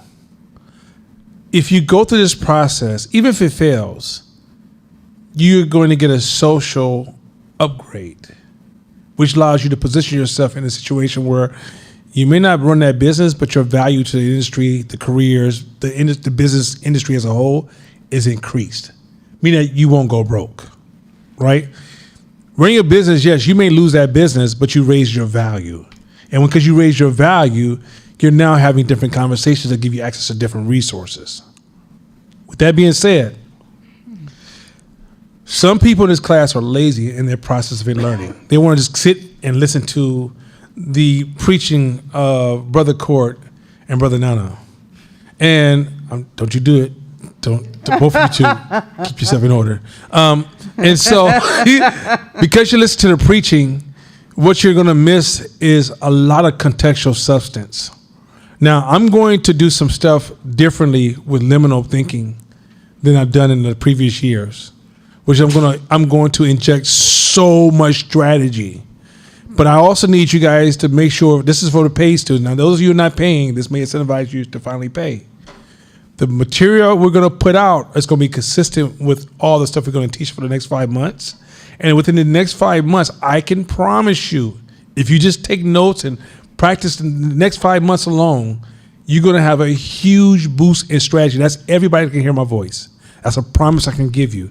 But the only thing you're going to have to do is be consistent. Remember I said the most important thing to hack is not what food to eat or how to look cute. Consistency. Hack consistency, by the way. That's the highest result. There's no super highlight. I did this one thing and the world changed. Consistency. So I can promise you, if you stick with me through this one, I'm gonna jump between. So Liminal Thinking by Dave Gray is actually based upon Chris Argyris' teachings from Harvard, right? So I'm going to pull in some of Chris's strategy work mixed with Dave Gray's book, and I'm going to jump back and forth between the two. And the goal of that is that I'm going to give you not only am I going to give you the material he's teaching, but I'm going to give you deeper substance behind it and how it shows up in strategy. So I can promise you, I'm going to ask you guys in 5 months who stuck with the process, how much did you? Now I know you grew. I know you're going to grow. I'm going to ask you, how much did you grow? Because of the strategies I'm going to provide for you, I'm sure most of you have never heard. Do not find yourself tempted to use this strategy to judge others or to engage in corporate observation. Use this strategy directly to look at whatever you're building, your personal self, your leadership at your corporate job, whatever you're doing. I can guarantee you, and this is a promise from me, to everybody who missed tonight's class, Nana has promised that within the 5 months, I will see a huge strategical change in the way I see business, the way I move forward, and the way I'm processing and making decisions. Guaranteed. Guaranteed. Guaranteed. All right. So with that being said, let's jump into this first slide.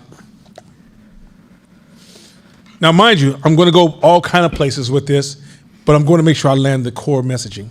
Let's go for it. Most boundaries are convenient fiction. So you guys understand what boundaries are.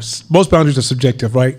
Businesses, corporate America, black, white, those people versus this people, systems, City of Oakland, my block, the way I grew up, black people, my family. These are all boundaries, terms that we use to establish boundaries in our thinking. So we have all these boundaries that we have of how the world, I can't do that. I'll never be good at math, whatever it is. You have, stories are boundaries, by the way. A lot of times it's like, see, when I was younger, the reason I did this, because when I was younger, all you're doing is just coloring a boundary, making a boundary look really pretty, right? But the reality is that boundaries are fiction. Let me explain that a little bit further. When you describe a boundary, what are you looking forward or are you looking backwards? Back. Absolutely. Is backwards still here? No. So what are you doing? You're echoing things that are already gone and can't come back. Mm-hmm. See where I'm going with this? That's a cold game. This is defensive thinking, by the way. Boundaries are over-amplifying boundaries is defensive thinking. Doesn't mean you don't have boundaries. You just know that they're fiction. You guys remember I had a class some time ago, I said that, I'm at a point where I feel like everything in the world is like clay. I can move anything I want to move. Mm-hmm. That was me telling you that all these boundaries to me, I can see that they're all fiction. That's all it is. So boundaries is quite often you trying to amplify something that's a make-believe story in your head that actually doesn't exist in front of you. Keep going. What divides the people who are on a team from those who are not? So, you know what? On our team, as a Democrat, as a Republican, as a woman, as a label of any of these motherfucking time. By the way, let me just say something about the motherfucking labels. I'm going to show you how stupid this shit is. Yes, look at me, camera, and to the world, fuck you. I'm going to tell you the truth. I'm black, so I can say what the fuck I want. Black people, how many times have our labels been changed? Go back to the 60s. Remember what you called coloreds? We called Negro? Remember you called black? Remember you called Afro-American? Mm-hmm. Remember you called African-American or African-American? Mm-hmm. Right? Let me ask you something. Did your numbers change? Puff a joint to that for a second. Take your make-believe joint. That motherfucking numbers changed. No, it fucking didn't. Right? It ain't like you got a 40 acres of mule because they called you something new. Mm. The whole idea of labels, they're all fiction. Why this is important, because I'm trying to see. Some of y'all think I'm playing this defensive game. You should the offensive side of what I'm saying. You guys. Some people will say, well, white people do this and black people do that. You know why we do those different things? Because we have different situations. But sometimes white people bad behavior is just your future behavior when you get in that situation.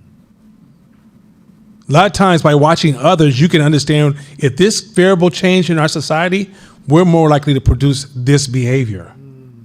So by you creating these false lines of separation between human behavior, or, you look at Latino community, right? And they're branded as the most peaceful, calmest people in the world, right? What if the situations change? Would it be the same people? No. No human being is bounded by these false fictional lines. So a lot of times when I'm saying tear down the labels is I don't give a shit what your sexual preference is. I don't give a shit what your gender is. I don't give a shit what your race is. If I put you in a similar situation, you're going to do some human shit. See, and every gender, every race, every group has good and bad behavior. Right. Everybody deals with mental health issues. Everything you see wrong with black folks, you're going to see wrong with white folks. LGBTQ plus community, women, men, different races, the whole gamut. You guys going with this? Why is that important? Because when you're running a business, it's so easy for you to play identity politics, thinking they're going to be different. They're just human. They're just human. I don't give a shit what they say in their background. They're human. Start with that first. That's a common denominator. Keep going. What separates one company, department, or division from another, or an employee from a customer? Ooh, employee from a customer. Come on. Boundaries give life structure, which makes us comfortable, but they can also be shifted, rethought, reframed, and reorganized. That right there is strategy. Right there. To take all your boundaries that you establish in your mind. I'm the owner of this business. Shift that boundary. Play with that boundary. You're a person talking to another person. Once you say I'm a person talking to another person, are you comfortable with me talking to you like that? Then you got to think about the way you're showing up to that conversation. Or there may be a situation where, I think in the book he talked about if somebody said to you like, hey, I'm sorry, but everything I say, just make sure that whatever I said should not be shared with anybody else, because at the end of the day, I am not responsible for everything I just said. You'd be like, no, that's not a sorry. But some of y'all send out emails like that. Are you fucking serious? Right? Stay with me on this.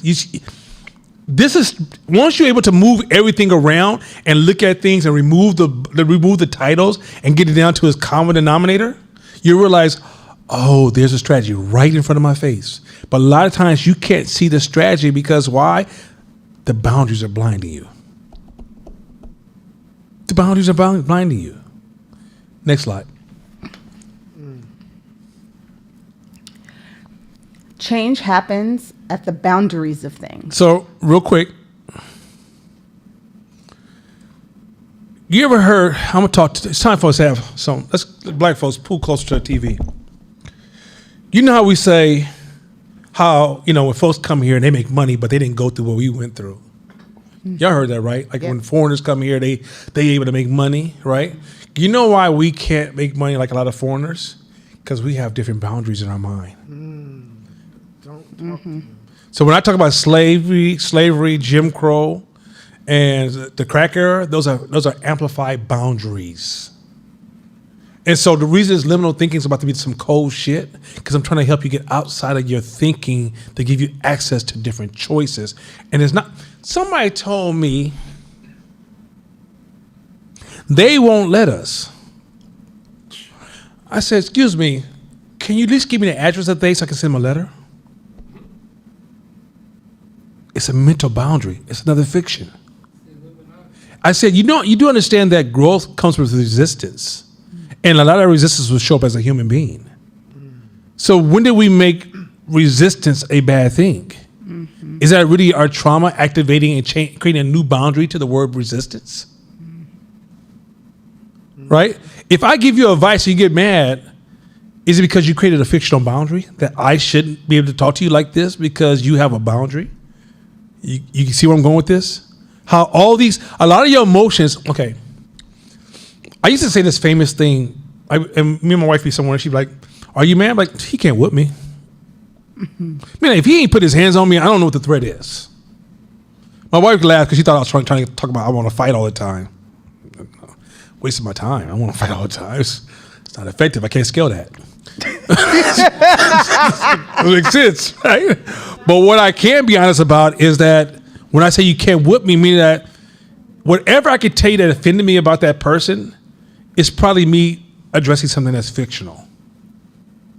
You get where I'm going with this? I'm giving you a hella strategy. Hopefully you're not catching some of this stuff.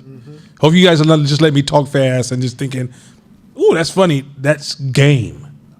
If you're sitting in a meeting and getting mad and you go, my money's not under threat, and this person's not touching me, then let me stay in the strategy chair, not jump in the emotional anger chair, or an emotional sad and threatened chair, or the I'm feeling unsafe chair. I fucking hate that soft shit. Keep going. Change happens at the boundaries of things, the boundary between the known and the unknown. Wait, the boundary between the what? The known and the unknown. Okay. Can we just have a quick conversation about unknown? Do you realize how much you make up shit to fill the space of the unknown?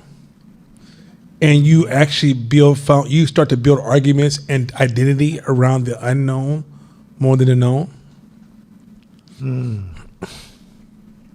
How many of you guys know about business? Raise your hand. Just business. You said no. Okay. Your Just know about business. Just know about business. business. Raise your hand if you know business. How many people you think in the black community would say that have corporate jobs know about business? Most of them, right? I would argue they know shit about business. If you ever been in your office and a manager came out and gave a group of instructions and you're like, where the fuck are they coming from? What you understand employment. And because you work within the business, you assume you have ownership of what is business. You even went to college and got your degree that says you know business, but I got a degree in studying the NBA because I watched every game of the Warriors. So I'm prepared to go down there and coach the team. No, the fuck I'm not. This is a huge distortion of how we fill spaces with assumption. You know, I've done amazing things in my life. Oh, tell me about the outcome of those amazing things. Well, I mean, they were amazing to me. So if I told you I built a whole bunch of cars that couldn't run, I could tell you I understand the automotive industry. You see the assumptions, how they're filling these spaces? They're so subtle. We use assumptions to fill the unknown. How many people say I'm a teacher about being an entrepreneur? I had a conversation with one of my brothers, and I think maybe Shakina or Shakira, I don't know. Somebody I had to talk conversation with. I said, you know what's funny? That nonprofits, nobody can just step back further. Nonprofits want to teach entrepreneurs, and no one saw that as a problem. Nobody? Okay, these people have no experience. But what they did is they started to teach you their what? Assumptions. The unknown. We're going to talk about how to break that boundary in a minute. Keep going. The familiar and the different. Between the old way and the new way. The past and the future. Keep going. The idea behind liminal thinking is that there are 3 thresholds, doors of opportunity around you all the time. So I can argue, unless you are deeply buried in mental health problems and you can't even hear what I'm saying right now, that most opportunities you're not having is not because of them, they, or the other. This, that, and the third. That's how you young people say it. But it's because of the liminal thinking that you are being tormented with. It's your thinking that's blinding you from opportunities that are right in your face. It's your belief systems are so contaminated with so many cognitive distortions, false beliefs, limiting beliefs, limitations, or you just can't see because lack of exposure. You don't really realize that most of your challenges are you own them. They're not some outside thing being projected upon you. And it's not what the teacher told you when they told you in school, because you didn't get this A or didn't graduate at the top of your class, you'll never be anybody. Even buying into that story is a liminal belief. I didn't finish this level of college. Liminal belief. I just got out of jail and I can't. Liminal belief. You can't see certain opportunities. You know what? I never got promoted past a certain point in my job. I know. That's your liminal beliefs. These false fictional boundaries and that are hiding opportunities away from you. Keep going. Most of them are invisible to you. So if you don't believe it, you don't see it. Keep going. Because you are focusing on other things. Mm-hmm. But they are there, they are real, and they offer incredible potential for growth and change. So teaching hope is crazy. Because Court taught a beautiful class about scarcity, one of the best classes I've ever seen, taught, ever. Best class ever. And, and so one of the best class ever taught around scarcity. So scarcity narrows your attention. Because it narrows your attention, the knowledge on how to change our communities and change a lot of stuff in our world is all around us. We're between Silicon Valley and San Francisco alone. It's enough information right now for you doing anything, almost anything you want to do. We can't even hear it or see it. And it's right next. We could be in a room where cats are having these kind of conversations and you can't even hear it. Nor can you see it. I'm sure for the alumni that's been in this class, go back to when you first heard me speak in this class, you're like, what the fuck is he talking about? To now, you're literally in your mind, I don't know if I agree with that. I kind of agree with that. I like that. Actually, that's true because you understand the context.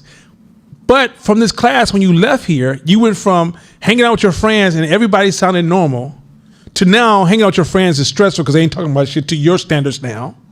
And the people that you find you are interested in listening to, you have to turn it off when those friends show up because they're like, I don't know what the fuck you're listening to.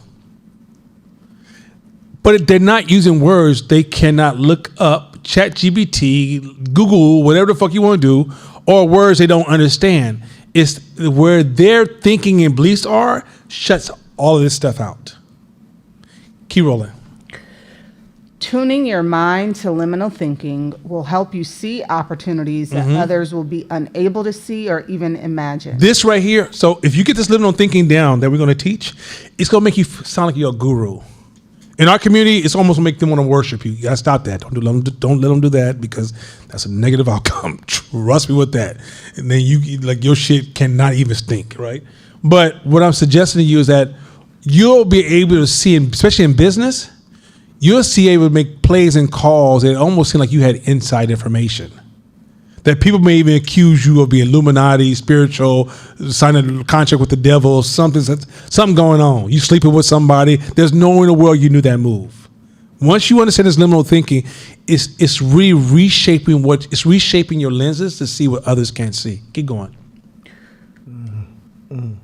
It's a kind of psychological agility that enables you to create change where others cannot. So go back to that word. It says psychological what? Agility. Emotional what? Agility. So that means you can do things where other people can't. You can literally be in a room where everybody tell you what they can't do, and you snickering like, okay, I see why y'all think y'all can't do it. And then you make 5 moves, and they're like, how the hell you pull that off? What is this? What is this mystery? What is this superpower you have? Next slide.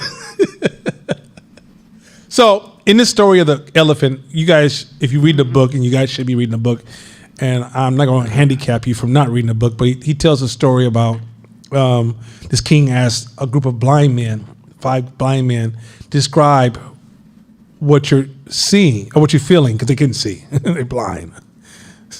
Blind people, forgive me. That was not meant to be a joke, but it's funny. But the point is this. And so he asked him, and so, sorry, we're not sorry. Right? They started to ask, and each man around that elephant started to give, I think it's a rope. I think it's a teapot. I think it's a rug. They came with all these different descriptions, and they started to bicker amongst themselves what they were experiencing. And the whole purpose of this elephant story is to highlight that all of us can't see. All of us. Mm-hmm. All of us. Now, within this story, there's a superpower. Within the story, which is, why don't they just talk to each other? If you move in a space of curiosity and discovery, similar to what we do when we go on our retreats, you can start to gain insight on the whole elephant. I talked to a young brother. This brother's from very, very, very pro-black brother. I won't call him out, but we're having a discussion, and we're having a debate at first. And if I had to go back, I would change the way I approached some of that. But we're having a debate, and he said, and I said, it's crazy that young people, young black folks, like we lowered the standards, lowering, right? I said, like for example, I talked about Kendrick Lamar, how A lot of people don't like him because they consider him preachy. But in my era, he would have been highly welcomed. And I say, it's even crazy how I like Tupac, but I think his praise is kind of exaggerated as far as his awareness and consciousness. This is what the brother said to me that was hella tight. This is another part of the elephant. He said, yeah, but I was born in the 90s. And I grew up in the crack era. I didn't have many heroes. So Tupac was amazing to me. He goes, I understand when my parents had different heroes because they had a chance to experience different stuff. Mind you, I was born in 67. So I've had multiple heroes he can't even witness. That in itself brought me to a point of humility going, damn, I didn't see that part of the elephant. So if I want to move in the public, I got to learn how to see the different eras and generational angle on that elephant, not just argue this so-called right angle because maybe I'm just arguing the ear or the side of the body of the elephant because it's just, hey, I know it's got to be this. It's the biggest part. That's great. That's a great observation. Dope as hell. We got to talk. Go ahead, Kaja. And this is what I think people should keep in their mind as they're giving feedback. Not don't give it, but just keep that in your mind. If you have elephant ear experience and I have elephant tail experience so that I can't grasp your elephant ear information, that don't mean I'm resistant to the feedback. That's absolutely correct, but it's not what you said is wrong. It's your emotional positioning is a challenge. Most people give you feedback can't have insights, the complete insights. But sometimes, as when the conversation came up earlier, when Shakina talked about her control, and then she reached, I'm type A, right? That's insight. That's insights that is also justification, right? When the person online says, the person online made a comment, but they also used it in that comment, by the way, I'm catastrophic. I have a catastrophic, whatever the word they use. Catastrophizing. Yeah, catastrophizing, right? Those words we're using is to justify and protect us and insulate us within our beliefs. A lot of time, the purpose of feedback is sometimes not even what they say. It's how many people talk to me about the same issue. And you might be wrong doesn't mean that the presentation is right for the people you're trying to serve. Because marketing is not a journey of right, wrong, good and bad, and getting grades. Marketing is about alignment. And so if you're trying to seek alignment with a certain group of customers, if you happen to be, for example, y'all know I'm not crazy about social justice community at all, right? But if that happens to be my customers, I can't override them with, but this is stupid, y'all. Yeah. Like if that's who's paying me, I have to say, okay, let me hear you. And I'm not supposed to feel it right away. I'm supposed to take the information in and know how to say, okay, this information, valuable, this information, I'm just going to table it. I don't really know how I feel about this. And this information, okay, you're not even my customer. I'm not sure. Like, why don't you sell Rolls Royces? It says Honda, dog. It says Honda. I don't know where the fuck you thought Honda. so those things where that kind of like knowing how to, it's not really your job to have a defensive act. Like if your response was more offensively focused, which are like, hey, Nana, listen, man, I'm using this feedback, but I'm starting to get some distortion because some of the stuff is conflicting. Which means I'm open to the feedback, but as I analyze it, I don't really know what to do with all this. But it was like, well, some people don't need to be giving me the feedback because, whoa. Everybody needs to have, also too, you don't ever want to send a message that has that tone in your messaging to your customer. If you say, hey, listen, I really want to talk to you, but I don't want to talk to you, I don't know who you're talking about. That means none of us going to talk to you. Mm-hmm. So you want to put us in this position where, hey, come one, come all. Tell me everything. Because if you buy my product, everybody ain't buying your product. So this group of people buying my product, I may not agree with 80% of the shit y'all believe in, but I'll tell you one thing. You bless me with your money. I'm blessing you with this product. We have a beautiful exchange. You're making my life different. This beautiful car, this beautiful lifestyle I have because of you. It's not a place to talk about disagreements. It's a place to talk about aligning and serving. Mm-hmm. And that's that separation in space. So the right and wrong works in your personal life, right? And the right and wrong is, and else I would almost argue it doesn't, but I get it, right? But in business, you want to kind of pull that whole variable out and go, in serving the public, right and wrong is all over the place. And and through liminal thinking, I'm going to show you how your perception of what is right and wrong, it's a horrible limited perception. And the same with mine. That's why I said when I had a conversation with that young brother, I think I'm teaching. When he dropped that jewel on me, I was like, yo, I need to sit with you and kind of process the 90s. I don't have that lens. By the time the 90s came around, I'm full grown adult living a different lifestyle. So I don't get being born in the 90s. Like, what? Fuck I do with that? And this brother's a dope ass young brother. Like, this brother's brilliant. It wasn't like I was talking to this brother was kind of brother like, hey. But literally once I realized when he was born, even things we may have been debating about need to have another pass through. Because his perspective matters, because I'm not trying to serve the right people. I'm trying to serve the people. It's a difference. Next slide. By the way, this is chapter 1 of the book.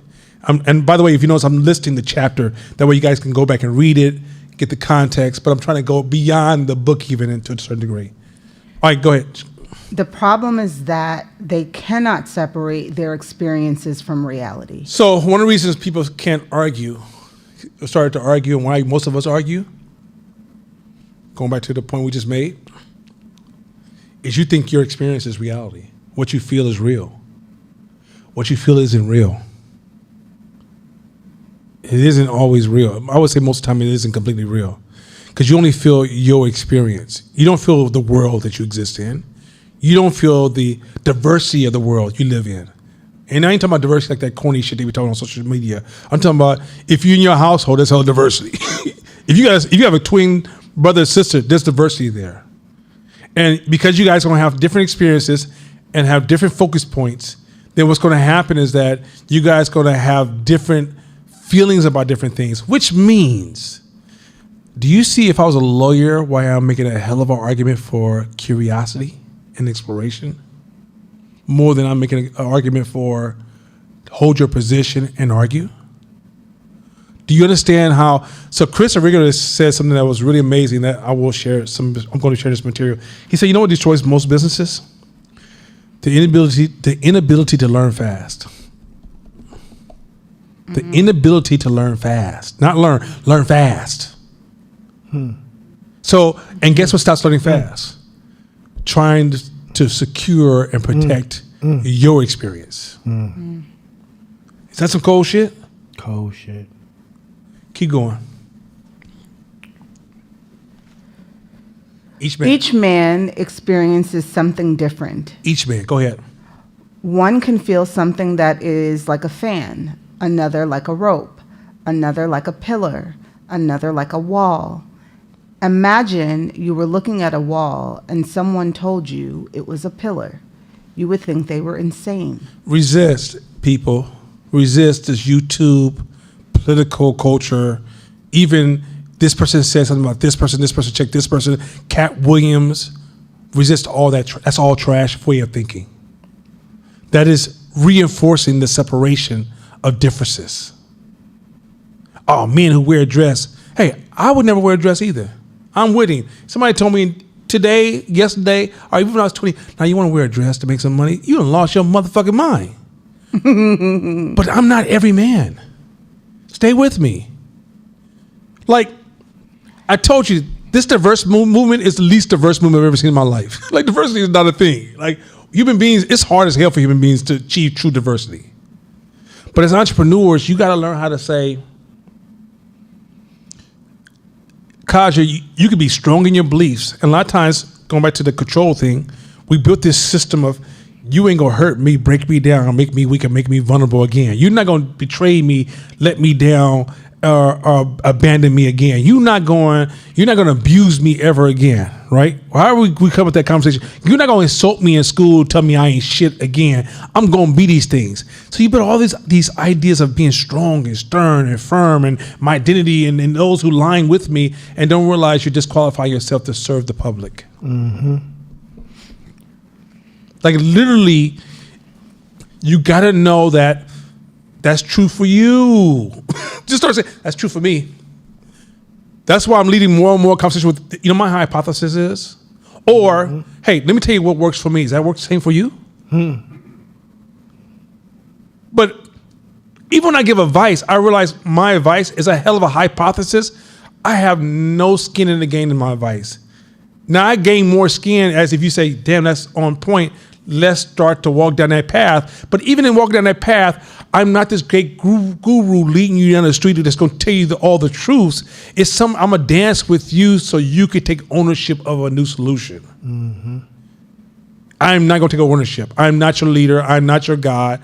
I'm your peer or your partner or your friend who is helping you walk down a path to increase your ownership. But some of y'all think I'm taking your ownership away. You ain't gonna tell me. No, I never told you. Next slide. Go ahead. We can agree that there is a real world, an objective reality that we all share. So, if a Mack truck's coming your way, it's not time to have a subjective conversation. It's gonna fuck you up. You stay in the middle of the street, right? You're gonna have to come call me from heaven because you're not gonna be out here anymore, right? That's called objective reality, right? In Oakland yesterday, it rained cats and motherfucking dogs, right? And I mean, literally, I thought cats and dogs would come out the ground. I was getting hit so fast. Okay, that's reality. Keep going. At the same time, we must confront the fact that as human beings, the ways we experience that reality are inherently unique and subjective. Subjective, keyword. Keep going. Next slide. Let's think up the next slide. Having an idea of an elephant in your head is not the same thing as having a real elephant in your head. Okay. Watch this. This is assumption game. This is so fucking cold. I had to just take this one phrase and explain it because I don't think some of you can miss this phrase. Let's say Jordan's a mechanic. And let's say Court watches, I have family friends who worked on cars. If I say I didn't get my transmission replaced, they think they have the same idea, but they don't. His experience is about all the details that goes along with that. He owns the real, because he changes transmissions. So Jordan understands, wow. Now, Jordan may not own me as a customer and where I'm getting the money from and the empathy for me as a customer, but if I say I have to change my transmission, he may not feel the pain of me going, this shit costs a lot of money. He's going to process the real idea of changing transmission. Because he hasn't done it, he almost just sees it as a picture of a transmission being changed out. You don't see all the layers of complexity, pain, and calibrations and measurements and scientific details and variations and different parts that's involved. Just like when you get a contractor come and say, "Hey, I can do that for $20,000." You guys are not having the same conversation. I don't give a fuck if you look at the same wall and process it the same way. You are having two different conversations because why? You have two different experiences in your head. This is important. This is why when somebody consults you about your business, what's your experience? Theory, there's a difference between theory knowledge and usable knowledge. Some of you guys will go into a room and wow everybody in the room with this theory knowledge. But if you ever say, if there's somebody says, okay, go ahead, you do it, you realize you can't. Because you don't have usable knowledge, right? So the thing with the human beings, this is where assumptions get lost. We can see something and think we have ownership. We could be in business and think we understand marketing, management, business, because we was where they had those different departments surrounding us.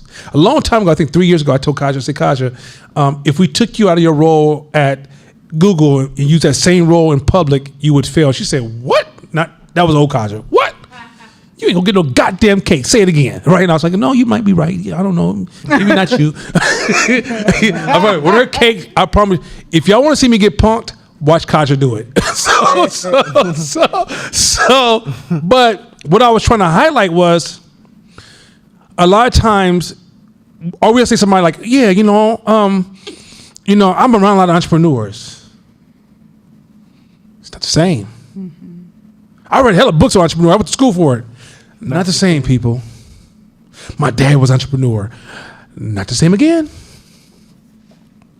And this is that false sense of confidence that we can have. So the very fact that, so you might say, well, in a nonprofit, there were for-profit people who were teaching the nonprofit how to talk to the for-profit people. You guys ever played telephone tag before? Orange goes around the room. How the fuck we get the apple? Right? Why did that happen? So if the reality is that the people between that entrepreneur who actually had experience and the people who control the money and advise the entrepreneurs, that lack of experience and a telephone tag equals bad leadership. I don't even need to know the people, the players. I don't need to know their names.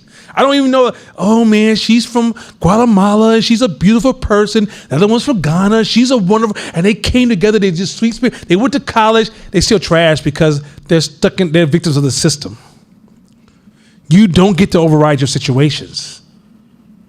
You guys getting on with this? Like if I'm going to make a bet, if you say, hey man, let's just do it at Mossville Park, you hella tight.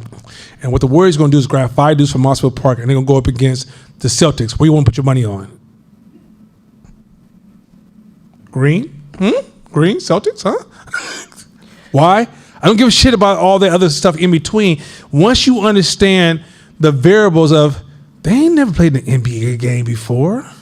I don't give a shit. Main games they watch. They ain't never been up against NBA players. They don't even, lack of experience mean that it's a difference between what you see and what you know. What you experience and what you know are two different things. What you've been around and what you observe and what you experience are very, very different. I promise you, there'll be people gonna come to you like, yeah, I went to Harvard. I've been in Silicon Valley. I done ran marketing departments, and you're hiring them for your small company, and they can't even work on the first project. That's the reality. Can you just spend a little bit more time on the statement that you don't get to override your situations? Oh, I'm going to get there. Okay. I'm going to get, that's part of the, yeah, it's going to get there, yeah. Okay. All right, so the next slide. Reality is something that is out there. Mm-hmm. It has a concrete existence, whether you believe it or not. A belief is something you hold in your mind, a kind of map or model of that external reality. So your brain maps reality. You don't really see reality. You can't. Your brain don't have the potential. I'm going to get into why you can't. That gap in that space right there is where you fill with assumptions.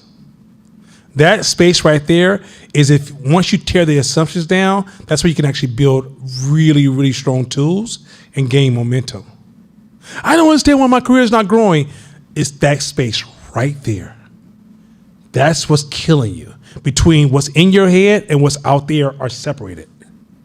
You got to get what's in your head aligned with what's out there, and then your brain can go to work. But in here can feel so real, it won't even see what's out there. Mm-hmm. How many times have people said, black people, white people gonna let us do that? All of them? They all got together on what day and met and had agreement that they didn't even break. When has any human race done that? What have you did on a block, your neighborhood? We gonna make sure nobody play their music loud after 10. God damn it, there go Jerry's son. like literally, that's not a thing, right? And so the gap between my efforts are not yielding me the results I want, there's a gap between your beliefs and the outside, the inside of your head and the outside of your mind. This is going to get cold. Keep going. Next one. When people confuse their beliefs with reality, they get into arguments and conflicts, sometimes even wars. So, one of the reasons me and Mashama rarely ever argue, because we ground the conversation. Let me say this again. One of the reasons me and Mashama very rarely argue, we ground our conversation. I want you guys to do some observations the next time you guys see a strong argument and see how ungrounded it is. Well, I feel and I believe, look, since I was growing up, my whole life, I'm sorry, but this is what I believe. I don't know how to have this conversation. I'm out. Me and Mashama say, okay, what do we know absolutely is true? And we go straight there as fast as we can. We lay the foundation of a grounding. And what that does is then allows us to dance. It's dance around this, what's real. If I get into like, well, you know how, and if my feelings want to come to conversation, there needs to be transparency. You know, Mashama, I'm usually very uncomfortable here. So you got to just go a little slow for me because I'm going to be fighting through all these emotional surges, right? But in the end, I'm not going to point at you because I realize it's a story I'm telling myself. You see that? There's a huge gap between what's in your head and what's out there. And when you start confusing those two, it's the bedrock for arguments. Remember I said the other day, if you argue all the time, if you tell somebody that was laughing all the time, what are you laughing at? Nothing. You say, damn, that dude has mental health. Well, what about a person who argues all the time? Why don't we call that mental health? Because we all got mental health. We just normalize it. Next slide. Have you ever seen two people read the same news article only to get into a heated argument about whether it's true or what it means? Mm-hmm. First of all, let me say this too. You know why you can't read an article and get in an argument? Anybody know why? Anybody know why? Say the question again. Why you can't read an argument? Why you should never get in an argument over an article you read? Oh, because you don't have any context. You have this observation knowledge. Yeah, It's weak. You don't know shit. Yeah. You don't know the date. You don't know nothing. So why the fuck are we arguing for? Like, you can share, well, this is what I think. Well, this is what I thought. That's interesting. We both walk away like, thank you for that extra nugget. Both of us. If we're arguing, there's something else going on. Keep going. This is especially common among people of different political persuasions. So, Kaja, remember when you came into class of the last year and I almost said, what the fuck you saying when you said we should be kind to those who feel some kind of way, who don't have our training? Remember about that when Trump or something just recently happened? Because I can't think in that space. Now, I can show up to that space with silence and respect. But if I'm talking to us, we can't do that. Not amongst ourselves. If you sign up for this entrepreneur stuff, remember you had the dog versus the wolf? And I said, dogs, go down the street. That class is down the hallway. So if I was in a dog class, I'd be like, people, how do y'all feel about Trump, huh? Just hold a space in my heart for how you feel. And I'm going to hold a space. Come on, give it to me. Wolves? Yo, new opportunities, y'all. Wolf up. Turn your senses up. Start sniffing differently. Change your boundaries. Your boundaries are the limitations of the last class. It's time to find new boundaries. It's time to eat, right? Turn that emotional shit down. It has no play in our game. As the public goes crazy, that's a popular belief. You're not the popular belief. You're a leader of the popular beliefs. If the leader responds to as the followers, then who the fuck is leadership? So in the end, in our space, we got to have that space where we talk about that. If somebody walk in and the dogs are barking, y'all like, ooh, y'all some mean ass wolves. I know, we'll bite your ass. You don't get the fuck out of here. Straight up, like this is not that space. You can go into like, so that's why I'm going. I'm not. It's not taking. It's saying that the longer you continue to think like this, the more you're going to move away from the popular ideas and thinking, but be able to.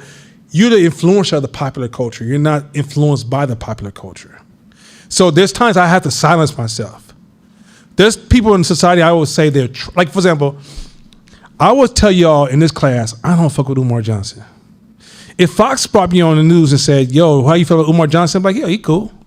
Y'all be like, what? Because that's not my job to have that battle with him on that platform. We can have this battle right here, but we're not going that platform and going to get danced in front of the world like that. Anyway, keep going. This is especially common amongst people of different political persuasions. These arguments are based on different beliefs. Mm-hmm. But because people confuse their beliefs with reality, they say the other side is stupid, evil, or crazy. That's a belief too, and a very dangerous one. Gossipers. This is why you don't fucking gossip. I was telling one of my brothers a minute ago. Because all you're doing is solidifying your limiting beliefs. You want to literally. I can't roll my tongue for shit. If I was Spanish, I'd be the worst speaking Spanish. I'd be like, that dude is the worst. He got like I always sound like what's the dude? You got what I need. What's his name? Bismarcky? I was like Bismarcky in Spanish. I was just be like, what that cat said? But anyway, when you start gossiping and say, oh, they're being stupid, you're leaving knowledge on the table. You're learning insight, and you're not when I say most people are good, I'm trying to show you that, hey, there's stuff to mine from everything you experience. But we just say, they stupid, they dumb, you're discounting their past, their history, all their experiences. You have to. I promise you, it makes you wiser. It's not because you're trying to be moral. I'm not making a moral argument. This is not The Rock 2. The thing is that, The Rock, by the way, that's Pastor Chris. Shout out to Pastor Chris, love his church. But the thing is that I'm not making a moral argument. I'm making a growth argument for you. Stop shrinking people to simple terms of good, bad, ugly, dumb, stupid. Like when I watch Donald Trump, I'm in observation to learn from the experiences. I'm not getting caught and tagged up in, because if I say bad, I want to paint everything bad to make myself feel comfortable. If I say good, I'll make everything good. I just start saying, that's not a good strategy. That's a good strategy. I wonder where you want to go next. I wonder what's the plan with that. Like I'm literally like analyzing it, because in order for me to navigate in this wild wilderness as a wolf, it doesn't help me to say, the food's gonna always be there. That's a dog way of thinking. Dogs get that little food pushed out to them. So once you get into labeling people, it's almost like you're creating boundaries in your mind that you can't think past. Go ahead. Beliefs are not reality. They are not facts. Your beliefs are not reality, they're not facts. Go ahead. They are constructions. Mm-hmm. You construct your beliefs, even though for most people, this is an unconscious process. So when you're constructing your beliefs, it's something that just happens. I'm going to just be real clear. You're not sitting going, trying to construct a belief. Got one for you, Donna. Like, no. It's literally you sitting here right now and your brain is constructing release. It's going on auto mode. Like your heart is pumping blood. It's constructing beliefs that normal, that natural. The problem is that you're going to have to, the challenge here for this liminal belief session of hope this year is you're going to have to get in that space, because you have the ability to invade that space with, you know that's not true. Yeah, I'm mad, but wait a minute, what am I mad about? Like, or I'm really excited, or this person got me juiced. You know who exploits liminal beliefs the most? Limitations currently? Charismatic people. Mm-hmm. How many times have we validated charismatic people for they're smart, they're intelligent, it must be true? Oh my God, I'm gonna spend some money over there. That just makes sense to me.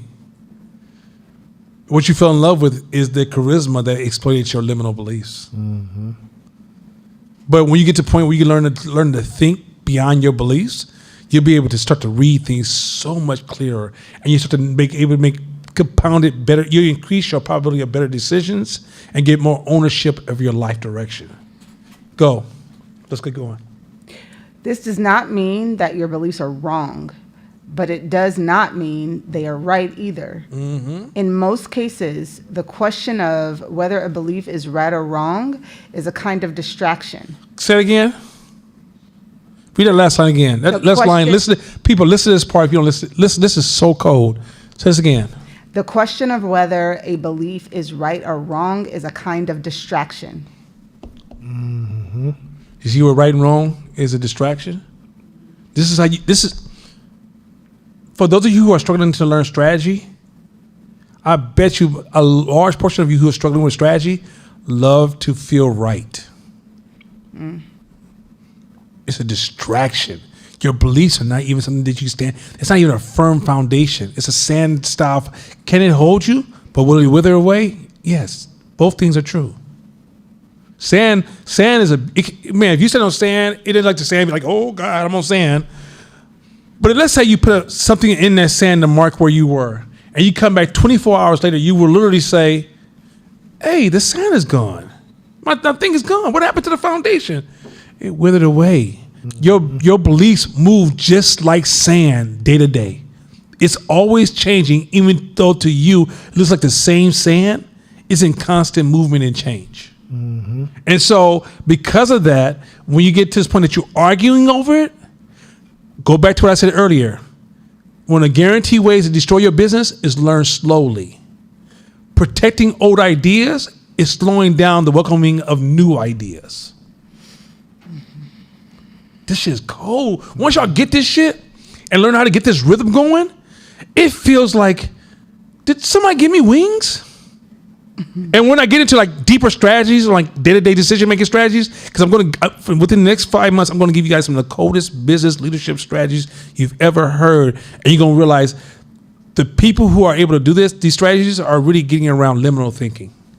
The ability to move around liminal thinking and to build a relationship with your belief systems will give you access to strategies you don't know they exist because your beliefs are anti your strategies. Keep going.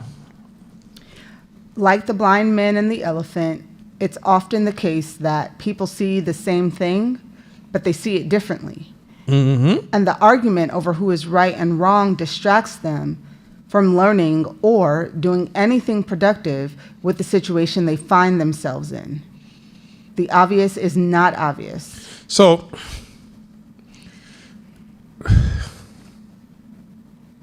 how are you arguing? Can I say it like black people say it? How the fuck you arguing you broke? like that's how, like, no offense. You don't have no place to argue if you ain't moving your life in a way that you say, this is the way my life should be working. How the fuck are you arguing and you're broke? And the reason you're arguing, and you don't realize that as you arguing, you and that person may have a different access to the different part of the elephant that should be talking. Mm-hmm. But because you're not talking and you're arguing, you don't realize your growth is being stalled. Then you end up being this tall person with a baby brain because you argue too fucking much. Like literally, it made you feel good because you finally stood your ground because, you know, I ain't gonna let nobody run over me no more because I'm tired of people just always override me because I feel as an inferior gender. You could be man, woman, and berry. It could be all that shit for those or any other place. Out here, all I hear is that shit. So then people want to defend and protect and argue to only retard your growth. What you should be in reverse is curious, empathetic, insightful, humble. Those things are not just cool phrases I use. That's a way you have to think to accelerate your learning speed. There's nothing to argue here. Your beliefs are like sand. They're moving and changing all the time. Most of the shit's not real. It's just a map. Keep going. The obvious is not obvious. So what you say, it's obvious. Everybody knows that. That's not an argument. Everybody agree upon that. That's not an argument. Man, when you say everybody, you realize, do you guys know you don't have access to everybody? You don't even have access to like 2%, not even 1%. Most of us say everybody, and it's based upon our limited experiences of the few people that we engage in. It's that small. So the other 990,000 people, you don't have access to none of their views in America. You just have access to that. Okay, next slide. Liminal thinking is learning to see that there are many obviouses, and that what is obvious depends on your experiences and your point of view. 100%. Go ahead. It also means cultivating the ability to listen and to pay attention to obviouses that are different than yours. That, I'm going to jump into that a little bit later. That's actually a big ass strategy we got to blow out. Obviousness. That is this principle called double loop learning versus single loop learning. When we get into double loop learning, this would allow you to solve business problems in ways that most people can't. Most, especially corporate American people, they're single loopers. Most human beings are single loopers. Once you can get around the obviouses as this thing of, I'm just keeping it real. This is true. That means you're arguing your obviousnesses. Okay. So keep look at this. I'm trashing that word up. Keep going. If one of the blind men had decided to move in a circle around the elephant and felt what others were feeling, he would have been operating in a liminal way, challenging his own assumptions and beliefs. Y'all get that? That's so clear, but it's so powerful.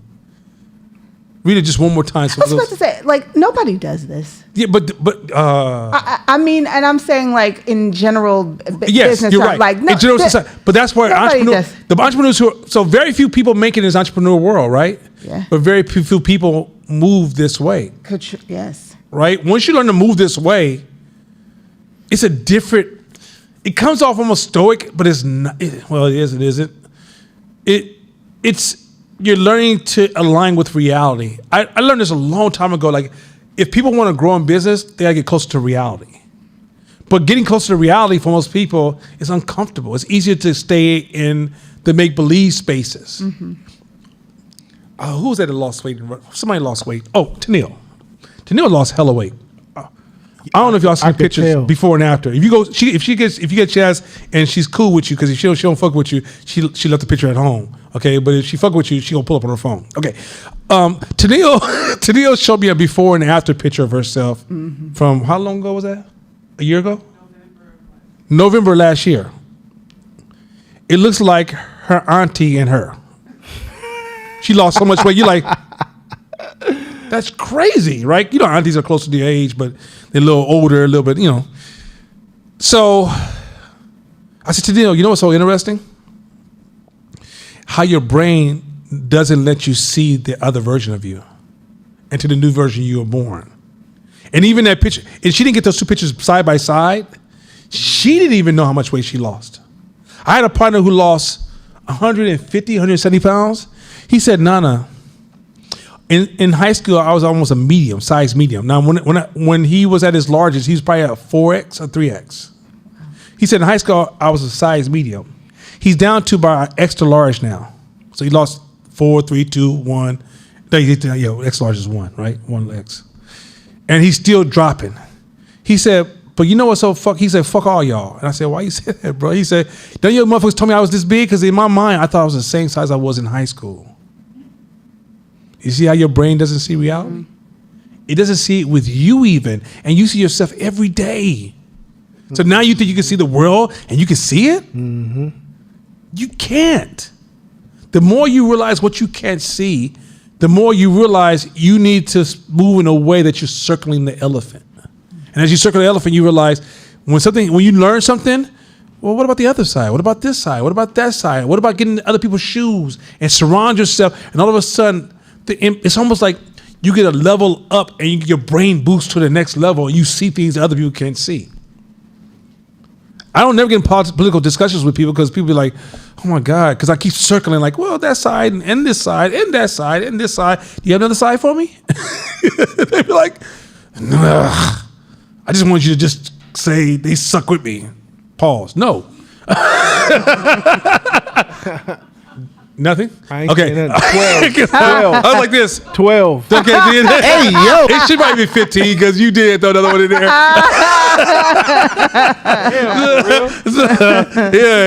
Go ahead. Next one. Keep going. We band together in obvious clubs that defend competing versions of reality. Oh, come on. When you walk into your obvious club, you will find people reading the same books, watching the same news channels, and talking to the same people, all of which tends to reinforce the same version of reality. Y'all get that shit? Your beliefs is reinforced because you hang around people like you. So you think this is real, and you will meet people who think different than you and think something's wrong with them. Now realize you're a victim of your situation. So you read the same books, we watch the same TV shows, we on the same websites, we listen to the same music, and you'd be like, man, I don't understand what's wrong with them. You're trapped in the groups. So there's individual think and there's group think. And if you ever find yourself, okay, let's say you have your business friends and you have your personal friends. And let's say this side causes you to want to argue with this side, or this side causes you to want to argue with this side. Both sides are wrong. Mm-hmm. You got to realize that. And if you take sides against the other side, that's the problem. You got to learn how to think above the sides. This is kind of weird thing. Let's say you have two sets of friends. You have one set of friends who's about that money. Other set of friends is about that art and creativity. And you hang around the creativity friends so much that the business people start getting your nerves like, oh, they just always about business, always he's all this discipline and shit. Like, sometimes you just gotta be free. That's not a thing. You're being impacted by the people you hang around. So when you find yourself irritated with something, don't instantly go into the conversation of they. This is radical responsibility. Go into, why do I feel this way? What's going on with me? What have I been doing lately? Did I feel like this 3 months ago, 6 months ago? Then what's going on with me? Don't make that, like say Kaj is my art friend and Course my business friend. I don't need to make Kaja bird with my argument about art. Like, what's wrong with you art people? That's not her responsibility, nor should I share that with her. That's a conversation I need to work out within myself. Back up a little bit, work it out, come back, say, hey, this is my art person, what's the friend? They both represent a portion of reality that I like, but they're also not absolute. And I can have a third choice. He's going to go with this. But the world, we start saying, everybody's doing this, all my friends are doing this, this is what everybody in this world does. What you're also saying is that you don't own what you're doing. You don't have no reason why you're doing it. So now you just can be influenced by the latest trend. Keep going. Next slide. So before we get started, this is the famous pyramid. I think Chris earlier created this pyramid. As we go through this exercise, we're going to move a little faster because I don't need to go real slow. Pay attention to the size of those blocks. Just real quick. You got to use your cell phones. You can keep looking at it. Take a picture of those blocks. But I need you to pay attention to the size of the obvious. I won't get to the obvious today, but I'm going to try to get all the way to the beliefs. But I'm going to try to fly through this so by 9:15 we out of here. The reality, the unknown, the experience, the attention, theories, judgment, and that's where your beliefs come from. Your beliefs go through this process of building itself. This is the building blocks of your belief system. But I'm going to show you how fragile your belief system is quickly through this exercise. Ready, Shabisha? This image is amazing. It's cold-blooded. And once you guys understand this image, you then realize, oh, shit, okay, let me back the fuck up. All right, go for start a scar experience. Starting as a baby, you grow, learn, and go through your life, experiencing reality through your senses and perception. So in your brain, think about all the places you've ever really been. Not the places you've seen on TV, but that does count a little bit, right? Just a little bit. That's like, cut that down by a 20th of your experiences, not 1-to-1. So 1 to 0.20th of your experience, right? Count conversations with other people to maybe a 50th, a 100th of one, right? Now add it up to all the places you've been. Like, have you been all over the world? Have you sat with all the different cultures? Have you had all these different occupations? Have you ever ran a nation, state, city, a corporation? Have you ever had children? Has your children performed? Like, go through the whole gamut. Everything, what has been your experiences and what are all the possible experiences, that's their first limitation right there. So whatever you have not experienced, you're already sitting, that's your first layer of limitation. So all your experiences, that's the foundation. So there's reality, which is infinite. It's just ridiculously large. Like, no one can tell me, like, Christians have a theory, but no one can say this is when the world started. That's the beginning of experiences. And when will it end? Alpha, Omega, that's experiences, right? And you've been here how many years? How many days? Amongst how many human beings? Based upon, did you experience World War I, World War II, Vietnam? Did you experience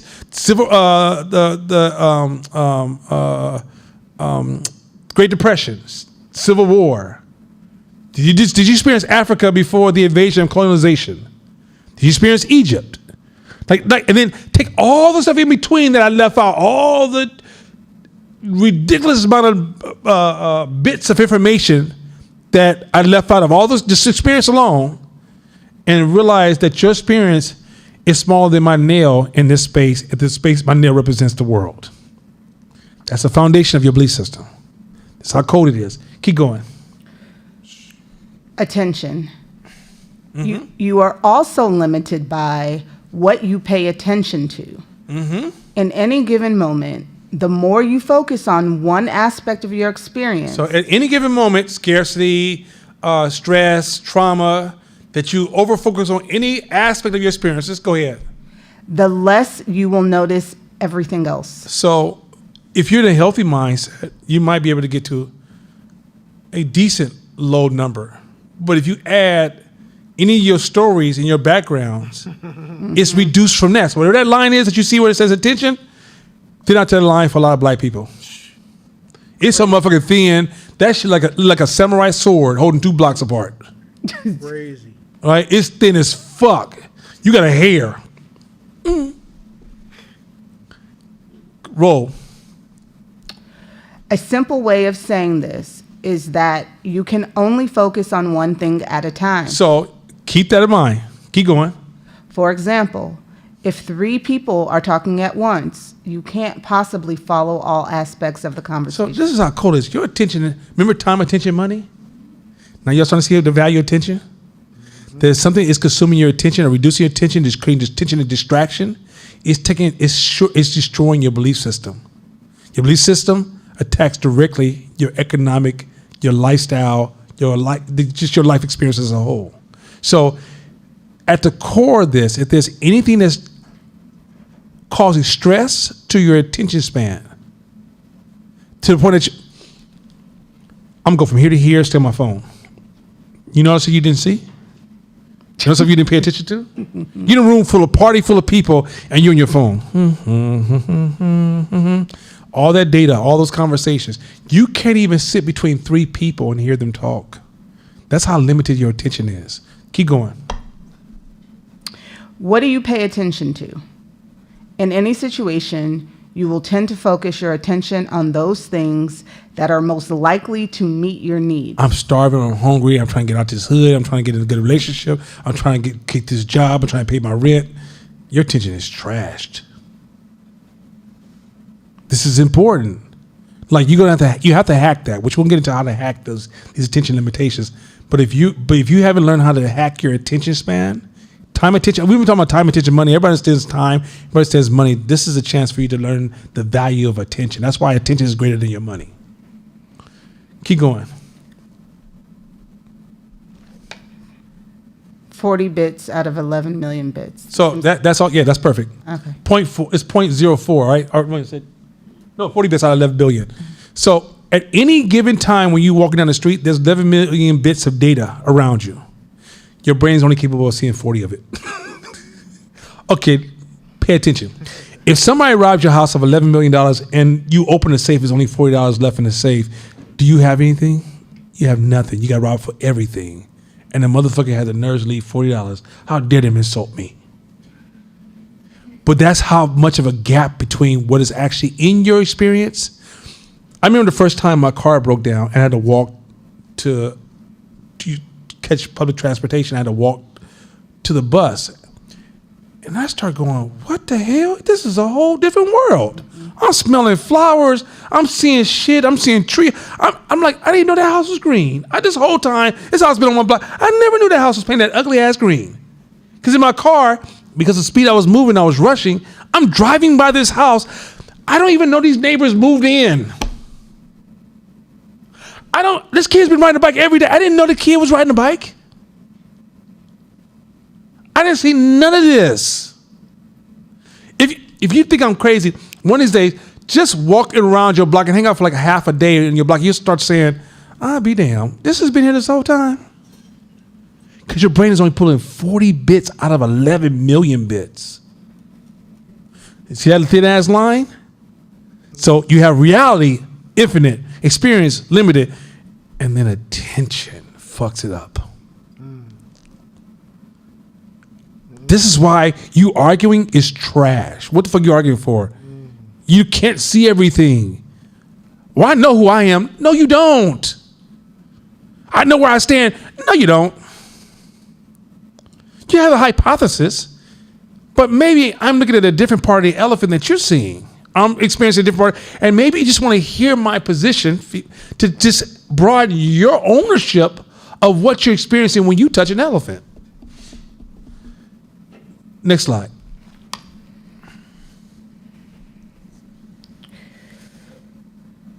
Theories Go and back. Oh yeah, go, yes, go for it. Theories and judgment. So here we go. This is the I read all the time, and I'm going to tell you what this person said. This famous quote in the book. Let's go for it. Based on those things that you notice, you will form theories and make judgments. Pause. Fuck you up. So you ain't noticed that much, and now you're forming theories and judgment. You see the assumption space that has to fill that space in because you ain't seen that much. Yeah. Keep going. For example, you probably have a theory that when you walk into a grocery store, you will be able to buy juice. Mm-hmm. You can probably walk into a store and find juice pretty quickly. Mm-hmm. This theory is based on your previous experiences shopping in grocery So stores. I want you see he's talking, but he's not talking to. I want to talk to us. First of all, when you go to the grocery store, you don't see everything. I showed you their attention span. When you say just go down 1 hour and read every item, you're like, God damn, there's so much shit in this aisle. I never saw that in this shit. I promise you, when you go to Target, you guys think about 10 to 20 things. Some of y'all 50 to 100. But outside that, y'all don't see the millions of items that Target has. It's not even possible. Or hundreds of thousands of Target bottles that Target has. But here's the other thing. But your brain forms this idea in the store that last time I went to a store like this, when you're traveling, they had orange juice.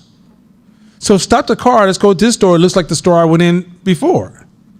But some of you will go in the store and be like, dang, I no motherfucking orange juice.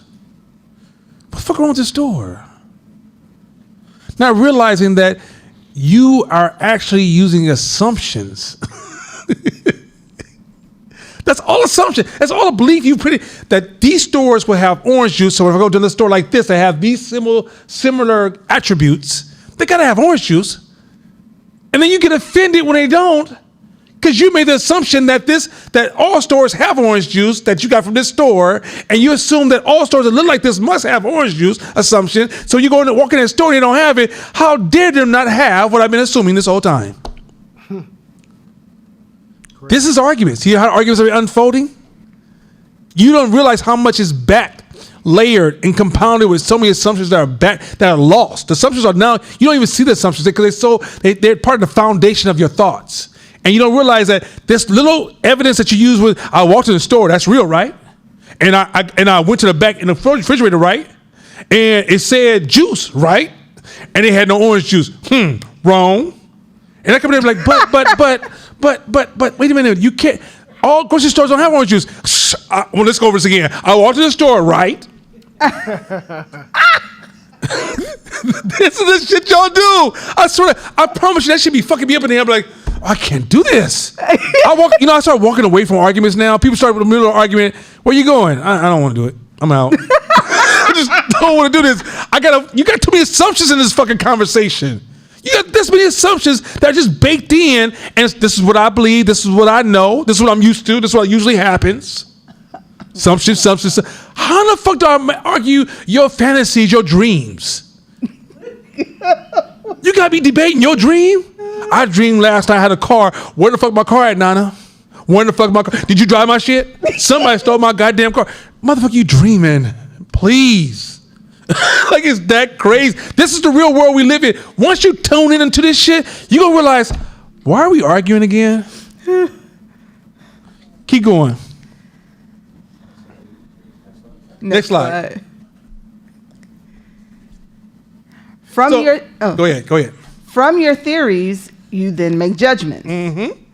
For example, if you see something that looks like a grocery store and you believe all grocery stores have juice, then you make a judgment that you will be able to walk in and buy juice. Of course, you might be wrong. Perhaps this one grocery store doesn't stock juice or it is sold out. All those variables are possibly true. And you can't even process the variables. This is where the strategy comes in business. You can't see all the possible variables because your assumptions are telling you this is how it should be. So you're in a point that you went from theory to making a judgment. This is strategy thinking. I want you to say, this is how strategy works. And those who are really good at strategy, they're manipulating this space right here. First principle thinking says, what experiences do we absolutely know is true? Like we went around the elephant and say, for sure, this is true. What you guys will say is, well, I know when I felt a rope, and as far as I know, that's true for me. So let's start from there. No, that's not fucking truth. Truth is an exploration, not what I'm telling you what's true for me. And we can build some strategy on that shit right there? Otherwise, you're not working with me, Nana. My truth. My truth. Yeah, my truth. Respect my truth. What I've been through, what I experienced, and what I've seen, and here you come in my life trying to tell me that shit ain't right. Oh, that's some old misogynist ass shit. The M word. The M word. Hey, I promise you, I got called misogynist for that. For one of these kind of conversations. I told somebody that's not true. Oh, you wouldn't tell another man that's not true. Yes, the fuck I would. Yeah. You're like, I don't have no gender variation of emotional agility. Anyway, next slide. But I like that slide. By the way. Go back. Sydney, that's sick. That's beautiful. That the image of the black woman with the hair. That's me growing up as a child. That's beautiful. Next slide. Your experience can be extended, of course, by things teachers tell you, things that you read or see on TV, things that your friends say, what your doctor says, and so on. But each of those sources is also making judgments. So when your friends are talking and they give you advice and they're charismatic, you don't forget they got the same pyramid with that thin ass experience. So let me tell you, as somebody who's been in business for years, you see, right? All you can think about is that thin ass line. Not every time. We should get a T-shirt that's just a thin line. If you know, you know. But peep game though. This is what makes me listen and then take the data and still realize I still have its own responsibility. It's on me.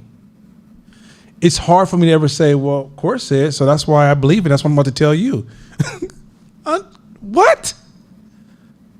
This is why you got to be careful with social movements. Because everybody's using charisma to speak about something that everybody only has a thin line of experience around. That's why I hate it so. If you go back to the pyramid real quick. Pyramid. Go back to the pyramid. Keep going. One more. Good Lord. Right there. Daddy. That's social justice. That's some simple questions no one's ever asked. Where are we going with this? How do we know this is going to work? Where can we say this actually has been proven to work? Who are we fighting? What's their incentives? Will our incentives challenge their incentives? Who says we even deserve this? Who says they have the right to give it to us? Like, there's a whole bunch of questions you got to ask to circle the elephant. Social justice is literally taking I had experience as a black LGBTQ plus person, and I'm telling you, it hurt me. So that's why everybody needs to change the policy right now. Whoa. That shit happens all the time. As a woman, now you haven't been and felt what I experienced. And so for women, this is what the policy needs to be. As black people, I know Black Wall Street, we deserve. And you know what, too? That's how politicians get votes. That's how they pimp that you. Strategy all the time to get votes. Because they say that one plumber who's working his ass off every night and he can't feed his family. Oh, everybody zooms in on that one plumber, and he gets votes based on one plumber. So when Katja says, I work out 2 days a week, my brain went to 1,000 questions. What are you doing? How are you working out? What do you eat after you finish working out? If she go get a Coca-Cola so she finished working out, ooh, that was hard. Katja, no, Katja, no, right?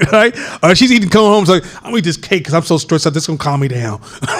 Like, that's the reality of, but when you talk about people and diverse people and different background, different experiences, I'm not projecting on her. I'm saying I'm leaving everything open to her. I don't know what she does. So when somebody tells you a story, a lot of times you're projecting and you're using their thin experience and beliefs and your thin experience and beliefs, and then you guys are drawing a fucking conclusion, and now you're ready to die for your belief. I'm not.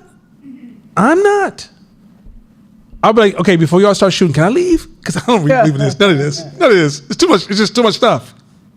But here's the other side. Now let's play offense with this. When we have a challenge in business, the first emotion hits you. Loss, scare, fear, lose a customer, whatever, right? My brain starts to go through this pyramid and go, okay, what do we absolutely own here? What is really our interpretation? What has grabbed our attention? How are we forming this judgment? Is this belief correct? See what I just did? I don't just let the belief take its natural course. I literally start to rip it apart. If I'm playing with my daughter and I'm laughing and joking, cool. But sometimes the mother make a call in the house and I'm like, whoa, babe, that's not true. That's not a thing. You're assuming. You cannot possibly see her angle. Just ask her a question. Engage in observation. That would give you a richer engagement to lead that child. But to say, well, that's what my mama told me. Huh? She's a victim of that too. That's what everybody else does around me. And the reason everybody else makes it worse, because everybody has got together to reinforce this thin-ass pyramid. Now go for it. Where we at? So you will also need. Next slide. We didn't finish that one? So you also need to make theories and judgments about which sources you trust and which you don't. Yes. So designing your life, if you want to become an entrepreneur, you have to design your life. You have to design people. Okay. Our retreat that we go on, I protect that space. I design that space. I don't need that pyramid showing up where somebody doesn't own their belief system. And then we're arguing with them as a team, trying to get them to like broaden their way of perceiving stuff. With us, we are going there to make ourselves vulnerable to expand our thinking. Each man that goes on our retreat has touched a different part of the experience. And we're saying, this is what I think. Guys, what y'all think? This is what you, and we also are trying to, Pastor Chris, you own your space. Court, own your space. T, own your space. Mashama, own your space. Not, huh? This is what we all agree upon, right? Because this is what we get together for. Huh? So the whole time we're going back and forth, discussing stuff, lobbing stuff back and forth. Ain't nobody mad. Am I lying? Mm-mm. Ain't nobody mad. Because what we're doing, and then when we leave, they be like, that was hella dope. We all shifted and expanded and moved and developed our belief systems. As opposed to just sitting there going, I won my battles. I won mine. I don't know. I lost about 1 or 2, but it ain't that bad. No, that's ridiculous. That's ridiculous. Next slide. These 4 things, your experiences, attention, theories, and judgment, form a foundation that reduces the unknowable to a kind of map or model. So you remember, so the map is not the terrain. This is how your brain turns reality into a map. Because there's so much that stuff is not knowable, you fill it with the assumptions to make it feel knowable. But you don't know. And the first you can say, I don't know, and really walk in the space of not knowing, and even turning a lot of statements into questions. Turn statements into questions. That's a strategy. Turn statements into questions, the more powerful you become, but you will never completely know. I can tell you a lot of shit about a lot of stuff, but a lot of stuff is just my opinion. Right. That's what the fuck I ain't had that experience. Go ahead, Shekina. So I'm getting to the space where I'm comfortable with saying, like, I don't know. But I find myself almost in a way of, before I would get defensive about knowing stuff, now I almost feel like at times I'm losing ownership about not, and I don't know if that's like the transition. So for example. Yeah, it's a purgatory. Yeah. You got to go through that process. Because you're trying to leave the defensive room to go to the offensive room. Mm-hmm. And in that process, you have defensive feelings. You got to learn to, once you get a chance to gain from the benefits of the offensive side, you be like, I don't even know sure how I was ever doing that shit before. But it's going to be, your comfort is defense. And so I told Shakina, we was on a conversation, I said, just because you stop being defensive doesn't mean you understand offensive. He's just stuck in purgatory. And these weird feelings are going to bubble up. Like, I'm losing control, is it stupid? I don't know where I'm at. But once you gain the offensive benefits, it makes the defensive stuff seem like, damn, I used to like that. You know, like some of you guys who stop drinking soda. Stop drinking soda long enough and then try to go back one day. Like stop drinking for like 2 or 3 years and try to drink a soda again. It feel like somebody's poisoning you, about to tell everybody's secrets. Right? I tell. Keep going. To a kind of map or model that is simple enough to understand and use in daily life. Okay, good. Go on. How many more slides we got? We almost done? 2. This one and There's one 2 more. more. Let's go. Come on. To finish this thought at least.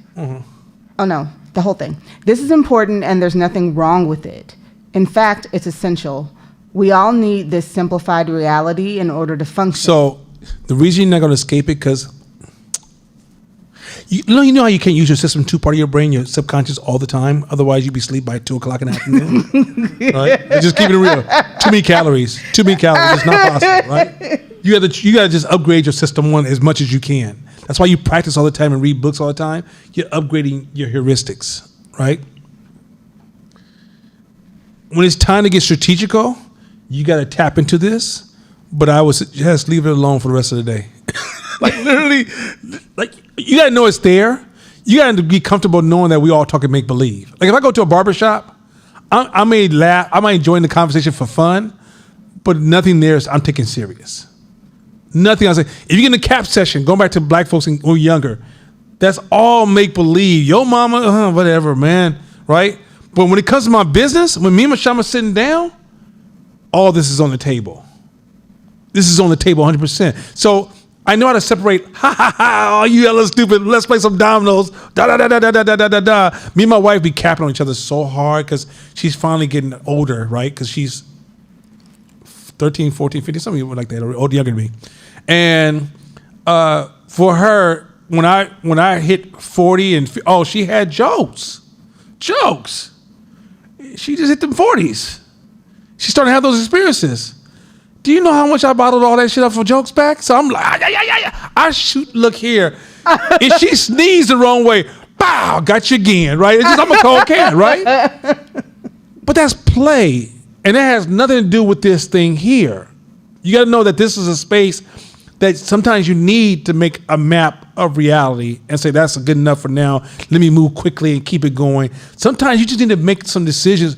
Otherwise, you move towards perfectionism. Yeah. Right? But when it's time, like, hey, this is a serious problem, some money on the table. When you start investing your money, like you become an investor, are you working with an investor, venture capitalist, or anything like that? Working with some new customers. You want to start a new business. You want to go into leadership at your company. Know how to jump in and out of this quick, as fast as possible. It's important. If you're arguing too much, start saying to yourself, no, this is real. Come on. What do we know is true? Does Shabisha care about me? Does Shabisha love me? Will I leave my daughter with Shabisha? Then what the fuck are we talking about here? Let's go. Man, slow it down. Straight up. And once you start with that foundation there, you realize, we're on some distortion shit. We got this thin attention span. We don't form some theory and judgment. And we got all these assumptions filling the space up. And that's the problem, not her as a person. Go ahead. If you experienced everything as if it were completely new, you would be like a baby, helpless, paralyzed by complexity, and unable to do anything. Yeah, like literally, if you just sat in a space of what you can't see and what you can't know, you can't get shit done either. You got to be able to move and flow, and you're going to realize that you're still going to have assumptions. Just know when to engage and to tear those assumptions down. Hey, it made me think about when I was in the working world in my 20s. I was mid-20s, working at a job, and the person training me was so irritated by me one day. He was like, "Man, shut the fuck up." And I was like, "What you say? Let's go outside." So we going outside, and so you could tell he realizes that probably wasn't a good idea. So he's like, I think you should call the supervisor. Call the supervisor. I was like, no, we going outside. He's like, no, let's call the supervisor. So he called the supervisor. So she came in like, what's going on? And we end up like squashing it. But it took me 20 years later to reflect on that, to realize I would have told myself to shut the fuck up too. I was an idiot. I was a know-it-all. I knew everything. You couldn't tell me nothing. My perception of the world was so narrow that anything outside of that perception, I didn't want to hear it. So if I had to train me, I'd tell me to shut the fuck up too. But that's coming from the so narrow attention that you see that we'll die by those beliefs. We'll be willing to fight people from those beliefs and even kill and die off of it. And think about how small his experience and his attention span was. And then he felt these robust beliefs.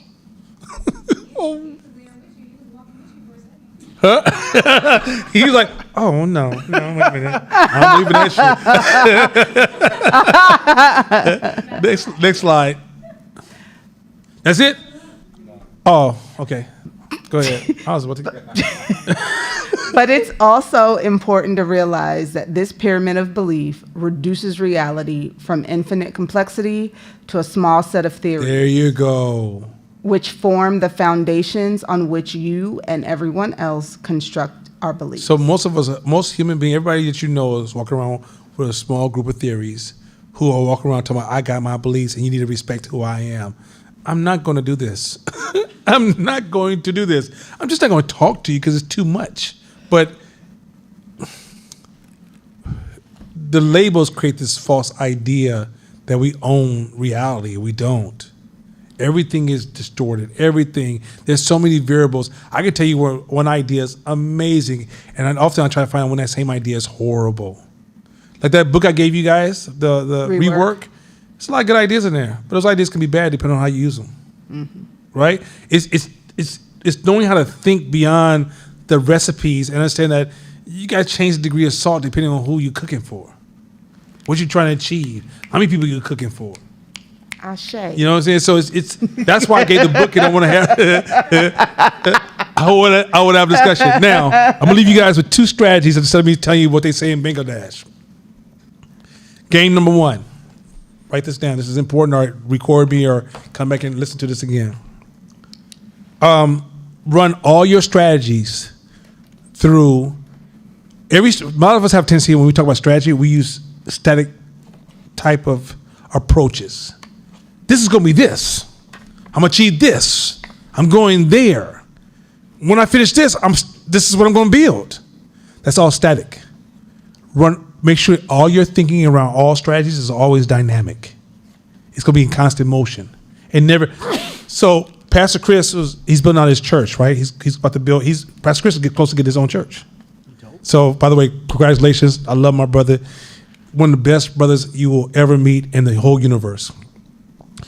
So Pastor Chris called me up and I said, hey, when you do your build out, do not look at your build out as static, which is I'm going to buy this furniture, get in this space, we're going to live happily ever after. Your space is a living, dynamic space. So as soon as you get it here, maybe 5 years, you want to change this out. 3 years to change this out. 2 years. And then as people move in it, you're going to move this around. Once you see the space is dynamic, that brings your budget way down because you say, let's get the minimal, nicest looking stuff in this space. And be prepared to replace everything in this space because space is dynamic. I hear people talking about, somebody said, well, Elon Musk cut this program. Yeah, but what's next? If you don't know what's next, why are you mad? Like sometimes getting rid of, if I cut down a tree, maybe I'm cutting a tree because I want to grow these 5 trees that one tree will let grow.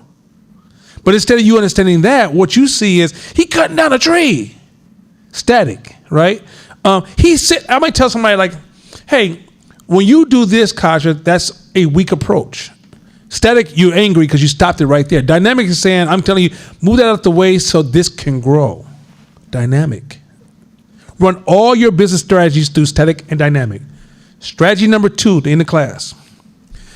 Business, marketing, systems, structures, investors, investments, Wall Street, government, teachers, education systems. You know what I just said to you guys over and over again? People. Stop trying to use these phrases and these terms All this is people engaging people. We're using liminal beliefs, which is we're creating all these fictitious boundaries. If you're running a marketing system or you're trying to sell a product, you're trying to get another person to buy your product. You're not, I got running a marketing idea. No, you're trying to run a system to get people to buy from other people. I know this business. Business is when people get together to run a system to sell products to other people. Whatever words you use, do not let the business jargon blind you from the number one thing here is that you are in the people industry. Like, fuck all this business talk, entrepreneur talk, you're in the people industry. If you're not figuring out how to get groups of people to fuck with you and consistently show up time and time again and go tell their friends, hey, I buy this from this other person that you need to buy from, and you go, now I want to make sure my business culture is right. Okay, you got a group of people working for you that look up to you. You don't think they following you? It's not do what I say, but don't do what I do. It's all about people. That means you can understand a lot more business principles if you just observe people behavior.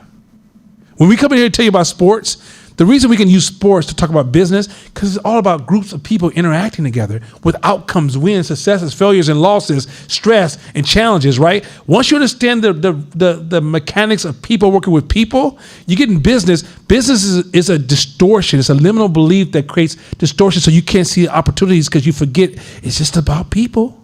That's all this is. This is the people game. Marketing, advertisement is trying to get people to look at this board and buy hella shit from you. And you have to ask yourself, would I buy hella shit from that board? That's not a good board. So when somebody comes in there and talks these fancy words, you see, in your marketing, you should think about the pluses and minuses. Who are you identifying with? And you have to look at this data, and then after this point, you got to look at No. Every part of your business where people talk to people is marketing. Everything your business does with the outside world, where the outside world has a touch to your business, needs to be managed and designed to control your marketing, not the Facebook ad. I'm not saying the Facebook ad is not one of them, but the Facebook ad is like talking about that leaf represents the whole tree. No, those branches, that trunk, anything is a touch point. So once you see things through the lens of everything's about people, this is why when you're out in public, and I'm going to do what I want to do, but run a business, and you realize things are not translating, because you ask yourself, would I buy from that person? It's a people game. Not a business. Don't hide behind, I'm doing business, I'm an entrepreneur, I'm a manager, I'm a director, I'm a CEO, I'm a part of the C-suite. No, you're just people dealing with people. That's all it is. All right, people. To next week, we'll continue the liminal thinking. Each week I'm going to offer. Also, I'm going to give you a short podcast this week, and we'll have notes for the class. Go online and have conversations with the ambassadors. We got a group of people who are committed to having conversations, processing stuff, but number one, ideation. Ideation is a superpower because ideation allows you to come outside of your liminal thinking. Good night, y'all.